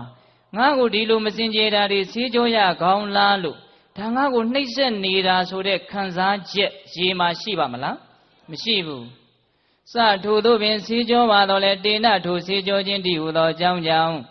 အာဘောရေဒီနအတ္တိယတိဝါနှိမ့်ဆက်ခံရတဲ့ကဲ့သို့လည်းမဖြစ်ဦးဇင်းကအရသာရှိလွန်းလို့ရွတ်ပြတာသိလားတခါကြီးမိုက်မြဟုတ်လားနဟရယတိဝါငါရဲ့အပေါ်မှာမစင်ကြယ်တာတွေကိုဆေးတယ်လို့ရှက်လည်းမရှက်နာဇီကုစတိဝါမဆက်ဆုပ်လည်းမဆက်ဆုပ်ယွန်ရှာမှုလည်းမဖြစ်ရေရဲ့သဘောဟာအဲ့ဒါလို့တဲ့နော်တခါကြီးမိုက်မြဧဝမေဝခောဤအတူသာလင်ဗန္ဒီဘုံတော်ကြည်တော်မူသောမြတ်စွာဘုရားဧဝမေဝခောဤအတူသာလင်အဟံဘုရားတပည့်တော်သည် အာဘောသမေနယေနဲ့တူသောဝိပုလေနကြီးကျယ်ပြန်ပြောသောမဟဂတိနမြင့်မြတ်သောအပမနေနအတိုင်းတာပမာဏမရှိသောအဝေရိနယံကင်းသောအဗျံပစ္စေနဒေါမနတတိဟုသောဆင်းရဲခြင်းကင်းသောစေတသာစိတ်ဖြင့်ဝိဟရမိနေပါ၏ဖေယအဲ့ဒီရေလိုပဲတဲ့ဖေယတပည့်တော်လည်းပဲရေနဲ့တူတဲ့စိတ်ကိုထားပြီးတော့ဟောဒီလောကကြီးရဲ့အပေါ်မှာအတိုင်းတာပမာဏပြလို့မရတဲ့မေတ္တာတရားကိုထားပြီးတော့ဖရာတပည့်တော်နေထိုင်ကျင့်သုံးနေပါတယ်တဲ့ကိုယ်ခန္ဓာရဲ့အကြောင်းကိုကောင်းကောင်းမသိတဲ့သူတွေသီးသားလျင်တောင်းပန်မှုမပြုဘဲနဲ့သူများကိုစော်ကားပြီးတော့သွားခြင်းသွားမှာပါဗျာဆိုလိုတာကသူဟာသူခန္ဓာရဲ့အကြောင်းကိုသူကောင်းကောင်းသိတယ်လို့ပြောတာအဲ့ဒါဦးဇင်းတို့ရှစ်ခုမြောက်နဲ့9ခုမြောက်ကြတော့သူခန္ဓာအကြောင်းသူကောင်းကောင်းသိပုံကလေးကိုပြောပြလိုက်မယ်နော်တခါကြီးမိုက်မြအခုတော့ဒါဒုတိယမြောက်တိဟနာဒဘာနဲ့ဥပမာပြောပြီးပြပြီးတော့ကျုံဝါသွားတာလေရေနဲ့ဥပမာပြပြီးတော့ကျုံဝါသွားတာဒီတော့ရေနဲ့ကင်းပြီးတော့နေတဲ့နေ့တရားဓမ္မတို့ဦးဇင်းတို့မှာရှိလားမရှိဘူးအဲ့ဒီရေကိုသုံးဆွဲတိုင်းသူတော်ကောင်းကြီးတွေဟာဒီရေနဲ့တူစွာသူတို့ကျင့်သုံးသွားကြတယ်ဟုတ်လားတရားဓမ္မတို့ဦးဇင်းတို့ရဲ့ဘဝမှာမပြေလည်တာတွေအများကြီးရှိမှာပဲနော်ကိုယ်အကြောင်းတရားနဲ့ကိုရှိမှာပဲနော်အဲ့ဒီလိုရှိလာတဲ့အခါမှာဒီစကားလေးကိုအမှတ်ရပြီးတော့ဩစင်ကြယ်တာပဲဖြစ်ဖြစ်မစင်ကြယ်တာပဲဖြစ်ဖြစ်ကျင်ကြီးကိုပဲဖြစ်ဖြစ်ကျင်ငယ်ကိုပဲဖြစ်ဖြစ်ခြေကြောတဲ့အခါမှာရေရဲ့သဘောဟာဘာခံစားချက်မှမရှိဘဲနဲ့နော်တခါကြီးမိုင်းများနာအတ္တိယတိဝါနှိမ့်ဆက်ခံနေရတာလို့သူပဲနည်းနဲ့မှမထင်ဘူးအဲ့ဒီလိုမျိုးလောကရန်တွေဘာတွေပဲတွေ့ဒါကိုငါကြက်ညက်ခံမယ်ဆိုတဲ့သူတော်ကောင်းကြီးတို့ရဲ့အားကိုအားပြုတ်ပြီးတော့နော်တခါကြီးမိုင်းများအဲ့ဒါလိုနီးနဲ့ဒကာဓမ္မတို့စဉ်းစားကြမယ်ဆိုရင်ဒါဘာခေါ်မလဲပိစဝက္ခဏဆင်ញင်မှုအားပိဋိဘာအားလဲဆင်ញင်မှုအားတရားကိုတကယ်အားထုတ်ပြီးတော့ပေါင်းမြောက်သွားတယ်ဆိုတာကတော့သိချီးမွမ်းတရားကောင်းတဲ့အားပေါ့နော်အဲ့ဒီအားဆိုတာလူတိုင်းရဖို့လွယ်သလားမလွယ်ဘူးအဲ့ဒီအားမျိုးမရှိသေးခင်မှာဒီလိုဒေသနာတော်တွေကိုနားထောင်ပြီးတော့ဘဝမှာအားတင်းပြီးတော့ယုံညံ့မသွားအောင်တင်းထားရမှာပဲဟုတ်လားဒကာကြီးမိုင်းမြအဲ့ဒီလိုယုံညံ့မသွားအောင်တင်းထားတာကိုကစကိုကောင်းအောင်လုပ်နေတာမဟုတ်လားအေးဒါဒုတိယပါလေတိဟာနာဒရေနော်ဒကာကြီးမိုင်းမြအေးတတိယတိဟာနာဒသွားကြမယ်ဗန္ဒီဘုံတော်ကြည်တော်မူသောမြတ်စွာဘုရားသေယထာပိဥပမာအဖြစ်တေဇောမိသည်သူစိမ်ပြီးစင်ကြယ်သည်ကိုလည်းပဲတဟတိလောင်ကျွမ်းရပါ၏ဖေယအတုစိမ်ပြီးမစင်ကြယ်သည်တို့ကိုလည်းပဲတဟတိလောင်ကျွမ်းရပါ၏ဖေယလူတွေကရှို့ပြီဆိုရင်မိမှညင်းပိုင်ခွင့်ရှိသလားမရှိဘူးစင်ကြယ်တာရှို့ရင်လည်းသူကတော့သူ့တောင်ဝတရားရလောင်သွားတာပဲဟုတ်လားမစင်ကြယ်တာတွေရှို့လည်းပဲပါလေလောင်သွားတာပဲလူသေးကောင်ရှို့လိုက်တော့လည်းပဲအကုန်လုံးပါဖြစ်သွားတာလေလောင်ကျွမ်းသွားတာပဲတဲ့ဂုထကတံပိကျင်ကြီးကို၎င်းမုဒ္ဒကတံပိကျင်ငယ်ကို၎င်းခေလကတံပိတတွေကို၎င်းပုံမကတံပိပြေကိုတော်၎င်းလောဟိတကတံပိသွေးကိုတော်၎င်းတဟတိလောင်ကျွမ်းရပါ၏ဖေယစထိုသို့ပင်လောင်ကျွမ်းရပါတော့လေတေနာထိုကဲ့သို့လောင်ကျွမ်းရခြင်းတည်ဟူသောအကြောင်းကြောင့်တေဇောမိသည်နာအတ္တိယတိဝါနှိမ့်ဆက်ခံရတကဲ့သို့လည်းမဖြစ်နာဟရာယတိဝါရှက်လည်းမရှက်နာစီကုသတိဝါမဆက်စုပ်လည်းမဆက်စုပ်ငါမဲ့ညင်နွမ်းတာတွေကိုလောင်ကျွမ်းနေရတာဆင်းရဲလိုက်တာလို့မီးမှရှိသလားငါမှညင်နွမ်းတာတွေကိုစုပ်ပဲ့တာတွေကိုလောင်နေရတာရှက်เสียကြီးလို့မီးမှရှိသလားမရှိဘူးယွန်းရှာတဲ့သဘောကောရှိလားမရှိဘူးရှို့ရင်တော့လောင်ချသွားတာပဲရွေးသလားလောင်စာရွေးသလားမရွေးဘူးအေးဧဝမေဝခောဤအတူသာလေအဟံဖရာတပည့်တော်သည်တေဇောသမေနမီးနဲ့တူစွာသာလျင်ဝိပုလေနာကြီးကျယ်ပြန့်ပြောသောမဟဂတိနမြင်မြတ်သောအပမနေနာအတိုင်းသာပမာဏရှာ၍မရသောအဝေရိနာစာအတွင်းရန်အပြင်းရန်ကင်းသောအပြပစ္စေနဒေါမနတာတိဟုသောဆင်းရဲခြင်းကင်းသောမနတာစိတ်ဖြင့်ဝိဟရမိနေပါ၏ဖရာမီးနဲ့ဥပမာပြုပြီးတော့ဖရာတပည့်တော်မီးနဲ့တူတဲ့စိတ်နဲ့လောကကြီးမှာအတိုင်းအဆမရှိတဲ့မေတ္တာတရားနဲ့ဖရာတပည့်တော်နေပါတယ်တဲ့ကိုယ်ခန္ဓာအကြောင်းကောင်းကောင်းမသိတဲ့သူသည်သားလေသူများကိုနှိပ်စက်ပြီးတော့တောင်းပန်ရကောင်းမှမသိတာဗာလေမာနတွေသိကြီးနေလို့ပေါ့နော်တခါကြီးမိုက်မြတ်ပြီးရင်ရှင်းသွားမယ်ဒီစကားလေးကဒါဥစဉ်ကတော့အကုန်လုံးတိတိကျကျပြောပြမယ်နော် ကိုပဲပြီးတော့ဒီတရားကိုအစကိုဆွဲထုတ်တယ်လို့မျိုးစဉ်းစားရမယ်ဟုတ်လားအေးတတိယတိဟနာရကဘာလဲမီးဟုတ်လားမီးနဲ့တူတဲ့စိတ်နဲ့နေနေတာတဲ့ဟုတ်လားအေးမြေရေမီးသုံးခုရှိသွားပြီနော်အေးစတုထမြောက်တိဟနာရသွားကြမယ်ဗာဏိဘုံတော်ကြည်တော်မူသောမြတ်စွာဘုရားတေယတာပိဥပမာအားဖြင့်ဝါယောလေသည်ဟောလေရောက်လာပြီနော်ဝါယောလေသည်သူစိမ့်ပြီးစင်ကြယ်သည်ကိုလည်းပဲဥပဝါယတိတိုက်ခတ်ရပါ၏ဖေယအာသူစိမ့်ပြီးမစင်ကြယ်သည်ကိုလည်းပဲဥပဝါယတိတိုက်ခတ်ရပါ၏ဖေယစင်ကြယ်တာကိုပဲဖြစ်ဖြစ်မစင်ကြယ်တာကိုပဲဖြစ်ဖြစ်လေဟာအမြဲတမ်းတိုက်ခတ်နေတယ်ဟုတ်လားကုထကတံပိကျင်ကြီးကိုတော်၎င်းဗုဒ္ဓကတံပိကျင်ငယ်ကိုတော်၎င်းခုနတုန်းကပါဠိတော်တွေကိုဆက်ပြီးတော့မရွတ်တော့ဘူးဟုတ်လားသွေးကိုတော်၎င်းပြေကိုတော်၎င်းတွေကိုတော်၎င်းလေဟာဘာလို့နေလဲတိုက်ခတ်နေတယ်ဒါကိုထိထိပြီးတော့သူသွားနေတာပဲစထိုသို့ပင်တိုက်ခတ်၍နေပါတော့လဲဒီနထိုကဲ့သို့တိုက်ခတ်ခြင်းတည်းဟူသောအကြောင်းကြောင့်ဝါယောလေသည်နာအတ္တိယတိဝံအနှိမ့်ဆက်ခံရတဲ့ကဲ့သို့လည်းမဖြစ်နာဟရာယတိဝါရှက်လည်းမရှက်နာစီကုစတိဝါမဆက်ဆုပ်လည်းမဆက်ဆုပ်မဟုတ်တာတွေမညစ်တာတွေညှဉ်းနှွမ်းတာတွေစုပ်ပဲတာတွေကိုတိုက်ရလို့လေမှာနှိမ့်ဆက်ခံနေရတယ်ဆိုတဲ့ခံစားချက်မရှိဘူးဟုတ်လားရှက်တဲ့သဘောလည်းမရှိဘူးဆက်ဆုပ်ယွန်ရှာတဲ့သဘောလည်းမရှိဘူးပဂတိပဲသူကတော့ဒီတိုင်းသွားနေတာပဲဟုတ်လားဧဝမေဝခောဣအတုသာလင်အဟံဖရာတပိတော်သည်ဝါယောသမေနလေနဲ့တူသောဘာနဲ့တူသောလေနဲ့တူသောဝါယောသမေနလေနဲ့တူသောဝိမုလေနာကြီးကျယ်ပြန်ပြောသောမဟကတိနာမြင့်မြတ်သောအပမနေနအတိုင်းတာပမာဏမရှိသောတရားသာရှိတယ်နော်တခါကြီးဒီမိုင်မြတ်မေတ္တာစိတ်ကိုဖွင့်နေတာသိလားအဝေရိနယံကင်းသောအဗျာပိစိနဒေါမနတာဒီဟုသောဆင်းရဲခြင်းကင်းသောမနတာစိတ်ဖြင့်ဝိရဒမိနေပါ၏ဖေယစတုထမြောက်ဥပမာလေနဲ့တူတဲ့စိတ်နဲ့နေပါတယ်တဲ့ပိဋကရဲ့တဘာလျှောက်ပြီးတိုင်းမြေကြီးကတော့တုံတာပဲဟုတ်လားတဘာလျှောက်ပြီးတိုင်းမြေကြီးတုံတယ်ခုဥပမာဘယ်နှချက်ရှိသွားပြီလဲ၄ချက်ရှိသွားပြီမြေရေမီးလေကဲ၅ခုမြောက်ဆက်သွားကြမယ်ဗာဏိဘုံတော်ကြည်တော်မူသောမြတ်စွာဘုရားတေယတာပိဥပမာအားဖြင့်ရဇောဟရဏံဖုံတုတ်သောအဝိစုတ်သည်ဖုံတုတ်တဲ့အဝိစုတ်မဟာဖြစ်ဖြစ်တုတ်လို့ရတဲ့အဝိစုတ်အင်မတန်ညင်နွမ်းနေတဲ့ဘလို့မှသုံးလို့မရတဲ့ပါလေအဝိစုတ်ရဇောဟရဏဖုံတုတ်သောအဝိစုတ်သည်သူစိမ့်ပြီးစင်ကြယ်သည်တို့ကိုလည်းပဲပုံစတိတုတ်ရပါ၏ဖေယအာသူစိမ့်ပြီးမစင်ကြယ်သည်တို့ကိုလည်းပဲပုံစတိတုတ်ရပါ၏ဖေယဟုတ်တာပေါ့စီတွေထောပတ်တွေကျသွားရင်ကျမ်းမြေမောကျသွားရင်အဲ့ဒီအဝိစုတ်နဲ့ဘာလို့ပြစ်လိုက်တယ်လို့တုတ်ပြစ်လိုက်တာပဲအဝိစုတ်ပဲဗျာဟုတ်လားအေးကလေးတွေဘာတွေတခါလဲကျင်ကြီးကျင်ငယ်တွေကျနေတယ်အဆက်ပြောက်တွေကျနေရင်လေဒီအဝိစုတ်နဲ့ဘာလုပ်တာတော့တုတ်ပြစ်လိုက်တာပဲဟာအိမ်မောတက်လာတဲ့လူကခြေထောက်တွေပေးကြံနေရင်လေဒီအဝိစုတ်ကိုဘာလုပ်လိုက်တာလဲတုတ်ပြစ်လိုက်တာပဲဂုဒကတံပိကျင်ကြီးကိုတော်၎င်းဗုဒ္ဓကတံပိကျင်ငယ်ကိုတော်၎င်းခေလကတံပိတတွေကိုတော်၎င်းဘုဗ္ဗကတံပိပြေကိုတော်၎င်းလောဟိတကတံပိသူဤကိုတော်၎င်းပုံစတိတုတ်ကြရပါကုန်၏ဖေယစထိုသို့ပင်တုတ်၍နေပါတော့လေဒေနာထိုကဲ့သို့တုတ်ခြင်းဒီဟုသောအကြောင်းကြောင့်ရဇောဟရဏံဖုံတုတ်သောအဝိစုတ်သည်နအတ္တိယတိဝါနှိမ့်ဆက်ခံရတဲ့ကဲ့သို့လည်းမဖြစ်အဲ့ဒီအဝိစုတ်လေးကငါ့ကိုညှဉ်းနှွမ်းတာတွေအညစ်အကြေးတွေကိုတုတ်တယ်ဆိုပြီးတော့သူ့မှာနှိမ့်ဆက်ခံရတယ်ဆိုတဲ့ခံစားချက်ရှိသလားမရှိဘူး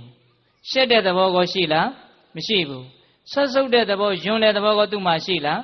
မရှိဘူးနော်တခါကြီးမိုက်မြဧဝမေဝခောဣအတုသာလင်အဟံဖရာတပိတော်သည်ရဇောဟရဏသမေနဖုံတုံသောအဝိစုံနှင့်တူသောဝိပုလေနာကြီးကျယ်ပြန်ပြောသောမဟကတိနမြင့်မြတ်သောအပမနေနအတိုင်းတာပမာဏရှာမရသောအဝိရိနယံကင်းသောအဗျာပစ္စေန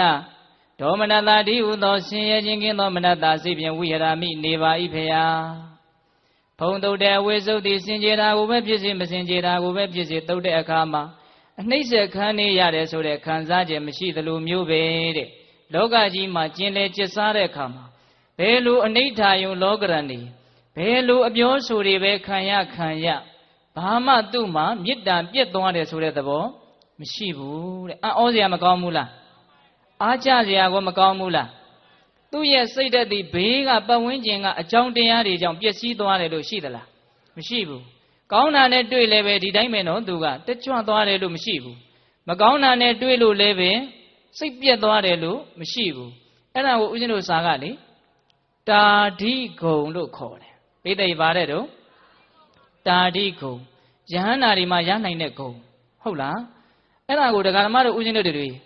ဟိုလိုက်ပြီးတော့တုနေတာမဟုတ်ဘူးနော်ဒီဂုံမျိုးရဖို့ဆိုတာကဘယ်နည်းနဲ့မှမဖြစ်နိုင်သေးဘူးဒီအချိန်မှာဟုတ်လားသို့တော်လည်းပဲ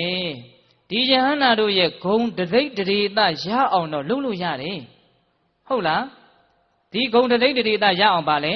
လုပ်လို့ရတယ်ဦးဇင်းတို့အင်္ဂုတ္တပါဠိတော်မှာမြတ်စွာဘုရားဟောထားတာရှိဒီဥပုသ်စောင့်တဲ့အခါမှာလေဥပုသ်တရင်စောင့်တဲ့အခါမှာဘယ်လိုစိတ်ကူးလေးနဲ့စောင့်ရမလဲတဲ့အေးယဟန္တာအရှင်မြတ်တွေဟာသူများအသက်ကိုတတ်ချင်းမှရှောင်တယ်ငါလည်းပဲဒီနေ့တော့ယဟန္တာအရှင်မြတ်များလို့သူများရဲ့အသက်မှာတတ်ချင်းကိုငါရှောင်မယ်ဒါကြောင့်ယဟန္တာတွေနဲ့ငါနဲ့အကျင့်တသိက်တရေတတူနေတယ်ဆိုပြီးတော့တွေးပြီးတော့ဝမ်းသာရမယ်တဲ့ကဲနောက်တခါယူမိုင်းမြတူကောင်းတယ်နော်ဟုတ်လားဗာလဲတူကောင်းတယ်ကောင်းတဲ့နေရာမှာဒါကလုတ်ပေးရမယ်ဟုတ်လားတခါယူမိုင်းမြအဲ့ဒါ၈ခုလုံးမြတ်စွာဘုရားအဲ့ဒီဥပုပ်မှာအဲ့ဒီတိုင်းဟောတယ်ပိဋကတို့လည်းပဲအခါအားလျော်စွာဥပုံဆောင်ကြပါလိမ့်မယ်နော်ဒါလေးကိုအမှတ်ရပြီးတော့ဩ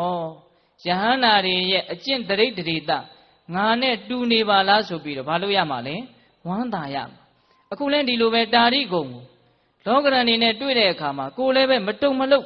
ငါနေကြည့်စမ်းမယ်ပိဋကရေစမ်းကောင်းပါတယ်ဟုတ်လား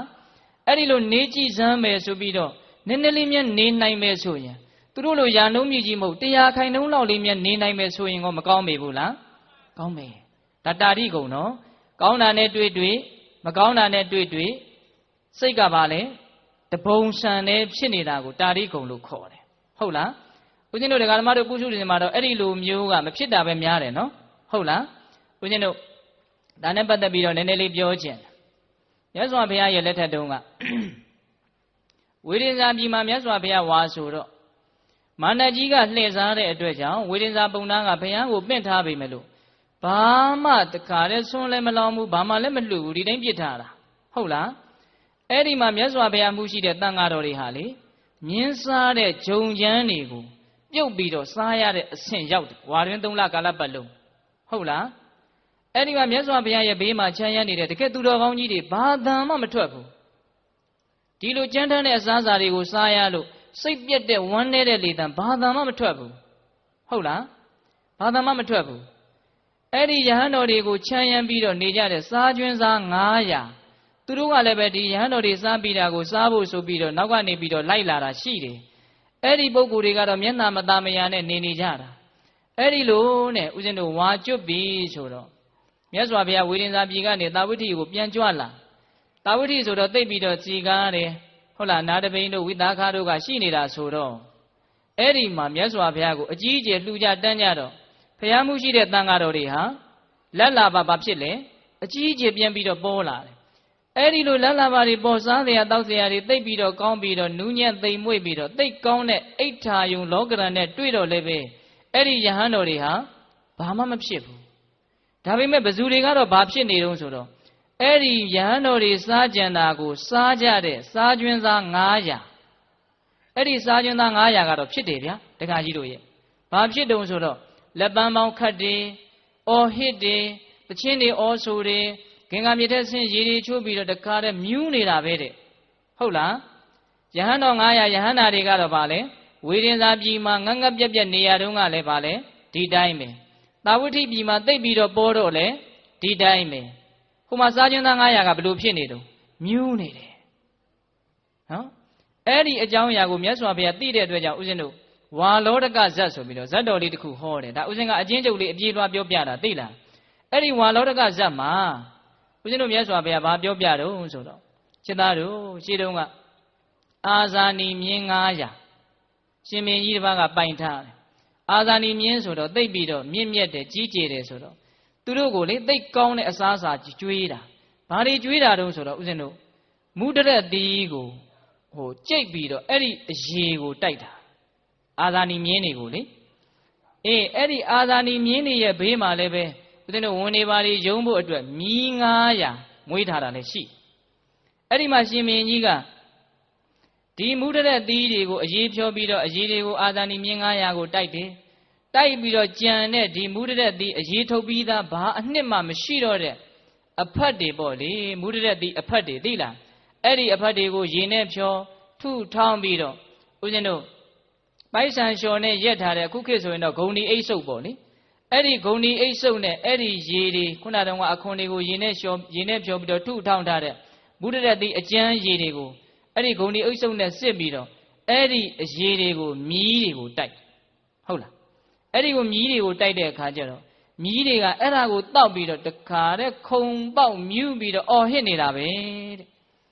မူတရက်သီးအဖြော်ကြီးအစ်စ်ကိုတောက်ပြီးတော့နေကြတဲ့အာဇာနည်မြင်း900ကတော့ငြိမ်လေးပဲနေတယ်ဘာမှမတုံဟုတ်လားအဲ့ဒီမြင်း900အခုစားကျွန်းစား900ဖြစ်လာတာပဲတဲ့နော်တခါကြီးမိုက်မြခုတခါမှတော့ဦးဇင်းတို့ပုရုဇဉ်တွေဆိုတာများသောအားဖြင့်အဲ့ဒီအာဇာနည်မြင်းများလို့ယဟန္တာများလို့မဖြစ်ကြဘူးဟုတ်လားကောင်းတာနဲ့တွေ့တော့မြူးပြီးတော့နေတာဟုတ်လားမူတရက်သီးဖြောရည်ကောင်းသလားမကောင်းဘူးနော်ဗာလဲဂုဏ်ဒီအိတ်ဆုပ်နဲ့စစ်ပြီးတော့ရလာတဲ့အဖြောရည်ချမ်းတွေတောက်ပြီးတော့မြီးတွေဘာဖြစ်နေလဲမြူးနေတာဟုတ်လားခုတခါမှတော့ဦးဇင်းတို့တွေလည်းအရိယာတွေစွန့်ပစ်သွားတဲ့ဒီကာမဂုဏ်ပစ္စည်းလေးတွေပြည့်စုံနေဆိုရင်ဘာဖြစ်နေတုံးမြူးနေတာဟုတ်လားအဲ့ဒါဘယ်သူတို့ရဲ့မြူးခြင်းမျိုးလဲမြီးတွေရဲ့မြူးခြင်းမျိုးအာဇာနည်တွေကြတော့ဗာလဲငြိမ်နေအရေကောင်းတွေကိုတောက်ပြီးတော့ကိုယ်ပဲဘာဖြစ်နေတာတုံးငြိမ်နေတာအဲ့ဒီအာဇာနည်မြင်း900ကယဟန္တာ900လားဖြစ်တာပဲဟုတ်လားအဲ့ဒီတော့ဒကာဓမ္မတို့ဦးဇင်းတို့တွေဒါမေးခွန်းကတော့ထူးမေးနေစရာမလိုပါဘူးအာဇာနည်မြင်းမျိုးလိုမျိုးယဟန္တာလိုမျိုးဖြစ်ချင်တာလားဒါမှမဟုတ်ရင်မီး900လိုမျိုးစားကျွန်းစား900လိုမျိုးတုံလှုပ်တဲ့လူတွေဖြစ်ချင်တာလားလို့မေးရင်ဒီမေးခွန်းကမသိတော့တဲ့မေးခွန်းပဲဖြစ်လိမ့်မယ်ဟုတ်လားအာဇာနည်မြင်းမျိုးယဟန္တာမျိုးပဲဖြစ်ချင်ပါတယ်လို့ပြောကြမှာမဟုတ်လားအဲ့ဒါဆိုလို့ရှိရင်ခုနတုန်းကဦးဇင်းပြောခဲ့တယ်ဗာလဲတာဓိဂုံဆိုတာကိုအားကြရသိတဲ့ဘာဂုံလဲတာဓိဂုံမြေကြီးကဲ့သို့ဟုတ်လားထပ်မပြောတော့ဘူးနော်ပြီးတော့ဗာလဲရေကဲ့သို့မီးကဲ့သို့လေကဲ့သို့အဝိစုပ်ကဲ့သို့5ခုရှိသွားပြီနော်နောက်ထပ်4ခုရှိသေးတယ်အပြေးလွှာပဲပြောရမှာဗျာနောက်ဘုန်းကြီးတစ်ပါးရှိသေးတာဟုတ်လားနောက်တခါကြီးမိုက်မြအဲ့ဒီတော့နောက်4ပါးကိုဆက်ပြီးတော့နားထောင်ကြရဗန္ဒီဘုံတော်ကြည်တော်မူသောမြတ်စွာဘုရားတေယထာပိဥပမာအားဖြင့်စန္ဒာလကုမာရကောဝံဒွန်းစန္ဒာမျိုးကောင်းသာဒွန်းစန္ဒာမျိုးသားသည်၎င်းစန္ဒာလကုမာရီကဝါဒွန်းစန္ဒာမျိုးသမီးသည်၎င်းကလောပိဟထောခွက်လက်ဆက်လည်းရဲ့နန္ဒကဝါသည်အနာပြတ်သောအဝင်နွမ်းကိုဝက်လျက်ကာမံဝါရွာသို့တော်၎င်းနိကမံဝါနေကုံရွာကြီးသို့တော်၎င်းပဝိတံတော်ဝင်သည်ရှိသောနေဇစိတ်တံယေဝနှိမ့်ချသောစိတ်ကိုသာလျင်ဥပါဒပိတဝါဖြစ်စေ၍ပဝေတတိတေယထာပိဝင်လေတကဲ့သို့ဒွန်းစန္ဒအမျိုးသားဒွန်းစန္ဒအမျိုးသမီးဆုတောင်းသားလေးတွေကိုပြောတာနော်တခါကြီးမိုက်မြကလောပိဟထောတဲ့ခွက်လက်ဆွဲပြီးတော့နန္ဒကဝါတိအနာကစုပ်ပြက်နေတဲ့အဝတ်နွမ်းကလေးကိုဝတ်ပြီးတော့ခေါင်းလေးပေါင်းပြီးတော့ရွာထဲကိုစားစရာတောက်စရာလေးသွားတောင်းတော့မယ်ဆိုပြီးတော့ဝင်တဲ့အခါမှာအဲ့ဒီဒွန်းစန္ဒစန္ဒလလေးတွေဟာလေမြင့်မားတဲ့တက်ကြွတဲ့စိတ်နဲ့ဇောင်ကြွားဇောင်ကြဝင်သွားတာလားမဟုတ်ဘူးနီစစိတ်တံယေဝနှိမ့်ချသောစိတ်ကိုသာနဲ့ဥပထပိတဝါဖြစ်စေ၍တဲ့ဟုတ်လားတခါကြီးမိုက်မြနှိမ့်ချတဲ့စိတ်ကိုဖြစ်စေပြီးတော့ရွာထဲကိုဝင်သွားတာအဲ့ဒီလိုမျိုးပဲတဲ့ဧဝမေဝခောဤအတုသာလည်းအဟံဖယားတပည့်တော်သည်ဇန္ဒာလကုမာရကောဇန္ဒာလကုမာရိကသမေနာဒွန်းဇန္နာမျိုးသားဒွန်းဇန္နာမျိုးသမီးနဲ့တူသောဝိပုလေနာကြီးကျယ်ပြန့်ပြောသောမဟကတိနာမြင့်မြတ်သောအပမာနေနာအတိုင်းသာပမာဏရှာ၍မရသောအဝေရေနာယံကင်းသောအပြာပိစေနာဒေါမနတာတိဟုသောဆင်းရဲခြင်းကင်းသောမနတာစိဖြင့်ဝိဟရမိနေပါ၏ဖယားဒွန်းစန္ဒာများလို့မာနကိုနှိမ့်ချပြီးတော့နေတာမိမိခန္ဓာရဲ့အကြောင်းကိုကောင်းကောင်းမသိတဲ့သူတွေဒီသာလည်းသူများကိုတိုက်ခိုက်ပြီးတော့မတောင်းပန်မဲနဲ့သွားမှာ သူကကိုယ်ခန္ဓာကြောင့်ကိုသိတဲ့အတွက်ကြောင့်ဒီခန္ဓာကိုအမိပြုတ်ပြီးတော့ဖြင့်ဘာမှမာနမှရှိစေရမလိုဘူးဆိုတယ်ဟုတ်လားတခါကြီးမိုင်းများပြီးရင်ရှင်းသွားမယ်နော်အေးဒါပါလေ6ခုမြောက်တေဟနာဒဒွန်စန္ဒာနဲ့ဥပမာပေးတာဒီဥပမာပေးတော့မြေကြီးလှုပ်တယ်ပုထုဇဉ်ယဟန်နေဟာမျက်ရည်ကြီးငယ်တောင်ကြတယ်လို့ဆိုတယ်မထေမြတ်ကြီးကိုကရုဏာဖြစ်ပြီးတော့ဟုတ်လားတခါကြီးမိုင်းများအေးဒါ6ခုမြောက်ပါလေတေဟနာဒ9ခုမြောက်တေဟနာဒသွားကြဗာနေဘုံတော်ကြည်တော်မူသောမြတ်စွာဘုရားတေယတာပိဥပမာအဖြင့်စိဏဝိသလောဥကြိုကျိုး၍နေသောသူရာတော်လိမ္မာသောသူတန်တော်ကောင်းစွာဆုံးမ၍ထားသောသူဝိနီတော်ကောင်းစွာယင်ကြည်ပြီးသောဥဒဘောနွာလာဥဒ္ဒပသည်ဟောကျိုးကလည်းကျိုးနေတယ်နွားကြီးကအင်မတန်လဲလိမ္မာတယ်ကောင်းကောင်းလဲသင်ထားတယ်အဲ့ဒီလောက်လိမ္မာယင်ကြည်တဲ့ကျိုးကျိုးနေတဲ့ဒီဥဒ္ဒပနွာလာဥဒ္ဒပကြီးဟာတဲ့သူ့ရဲ့ဂျိုနဲ့သူ့ရဲ့ခွာနဲ့တစုံတစ်ယောက်သောတစုံတစ်ခုသောတတ္တဝါကိုမှမညှင်းဆဲတော့ဘူးမနှိပ်စက်တော့ဘူးအင်မတန်ပဲအပြစ်ကင်းသူကသူပဲအေးအေးလေးဒီလိုလေးပဲနေသွားတာဒါကိုပြောတာနော်တခါကြီးမိုင်မြန်အဲ့ဒါဂျိုကျိုးတဲ့နွားဆိုတာအဲ့ဒါပါပဲဥပမာကလေအဲ့ဒီဂျိုကျိုးတဲ့နွားလားများလို့ဧဝမေဝခောဤအတူသာလင်ဟံဖရာတပည့်တော်သည်စိဏဝိသလာဥဒဘောသမေနာဂျိုကျိုးတဲ့နွားလားနဲ့တူသောမနတ္တာစိဖြင့်ဝိရမိနေပါ၏ဖရာဒါက9ခုမြောက်တိဟနာဒမိမိရဲ့ခန္ဓာအကြောင်းကိုကောင်းကောင်းမသိသူသည်သာလျှင်သူတစ်ပါးကိုနှိပ်စက်ပြီးတော့မတောင်းပန်ပဲရှိကောင်းရှိမယ်ဘုရားတပည့်တော်ကတော့ကိုယ်ခန္ဓာအကြောင်းကောင်းကောင်းသိတဲ့အတွက်ကြောင့်ဘာမှမာနမှကြီးเสียမလိုပါဘူးလို့ဒီလိုပြောတာနော်တခါကြီးမိုက်မြအေးဥပမာဘယ်နှချက်ရှိသွားပြီလဲ9ချက်ရှိသွားပြီဒါကမာနကိုနှိပ်ချတဲ့သူ့ရဲ့ဥပမာကလေးကဒီ2ခုကသဘောပေါက်တယ်နော်စောစောတုန်းက5ခုကဥစဉ်တို့သဘောပေါက်တယ်လို့ပြောရရင်တာတိကုံဒီအခုဟာကပါလေဒွန်စန္ဒာရဲ့ကြိုးကျိုးတဲ့နွားကြီးမာနကိုသူလုံးဝသူနှိမ့်ချထားယဟန္တာဆိုတော့မာနလည်းမရှိတော့ပါဘူးဟုတ်လားအေးအဲ့ဒီနေရာမှာဥစဉ်တို့စဉ်းစားမိတာလေနည်းနည်းလေးတော့ပြောခြင်းသေးတယ်အဲ့ဒါပါလဲဆိုတော့ဘာမှပူတရားမရှိတော့တဲ့လုံးဝအေးသွားကြတဲ့ပုံကိုယ်တွေကဘာမှမာနမှမရှိတော့ဘူးဒီမဲ့ပူတရားတွေအပြည့်နဲ့အေးတရားတကွက်မှမရှိတဲ့လူတွေကမာနတွေခေါင်ခိုက်နေတယ်ဒါစဉ်းစားတရားတော်တော်ကောင်းတယ်လို့ထင်တယ်ဟင်ဒကမာကြီးတွေခင်ဗျားတို့ကျုပ်တို့ရဲ့ရှေ့ရေးကိုတွေးကြည့်ရင်အေးတရားဘယ်နှကွက်ရှိတော့ဘယ်နှကွက်မှမရှိဘူးပူတရားတွေကြီးပဲတန်တရားကြီးတွေးမယ်ဆိုရင်လည်းပူတရားဟုတ်လားလောဘဒေါသလည်းအပြည့်ရှိတယ်မကောင်းတဲ့ကံတွေလည်းအနန္တရှိတယ်ခန္ဓာဝင်ကြီးကလည်းတဖြည်းဖြည်းနဲ့လေးလာတယ်တဖြည်းဖြည်းနဲ့ပျက်စီးမဲ့အရေးရောင်တွေပြနေတယ်ကောင်းတဲ့အလားလားဘာမှမရှိဘူးတရားဓမ္မတို့ဦးဇင်းတို့ရဲ့ဘဝဒါသစ္စာစကားနော်တရားကြီးမိုင်းများအဲ့ဒီလိုကောင်းတဲ့အလားလားဘာမှမရှိတဲ့တနည်းအားဖြင့်ဘာမှမာနကြီးเสียမကောင်းတဲ့လူတွေကမာနကြီးနေတယ်တကယ်တမ်းကြီးမဲ့ကြီးရင်အဲ့ဒီနောက်ကျောင်းတွေအကုန်အေးပြီးတော့ပူเสียဘာမှမရှိတဲ့လူတွေကတောင်မာနကြီးเสียကောင်းသေးတယ်လို့ဒါကဥစဉ်ရဲ့စိတ်ကလေးနဲ့ဥစဉ်စဉ်းစားကြည့်မိတာပါဟုတ်လားပူเสียမရှိတော့တဲ့လူတွေကမာနမကြီးပဲနဲ့ပူเสียအပြည့်လူတွေကမာနကြီးနေတယ်ဒါပါလေမစဉ်းစားတယ်မဟုတ်လားအဲ့တော့ဒကာဓမ္မတို့ဦးဇင်းတို့တွေဟာလေရွှေကျင်စတော်ဘုရားကြီးပြောတယ်လို့ပြောရရင်တော့ဖားများနဲ့အင်မတန်တူတယ်ပိဋကပါတဲ့တို့ဖားကတဲ့ဆောင်းဆောင်လေးထိုင်တတ်တာနဲ့သူ့ကိုယ်သူချင်းသေးဆိုပြီးတော့မန်ဝင်နေတဲ့ဆောင်းဆောင်လေးထိုင်တတ်တာတော့ဒီပြင်ဘာမှမလုပ်တတ်ဘူးသိလားမွေလာရင်သူအတင်းပြေးရမှာဟုတ်လားဆောင်းဆောင်လေးထိုင်တတ်တာလေးနဲ့သူ့ကိုယ်သူဘာဆိုပြီးတော့မန်ဝင်တာတဲ့တို့ချင်းသေးဆိုပြီးတော့မန်ဝင်တာတဲ့အဲ့ဒါကြီးကန်းကလည်းချီပြီးဆိုတော့ပြည့်ညက်လို့អော်တယ်တဲ့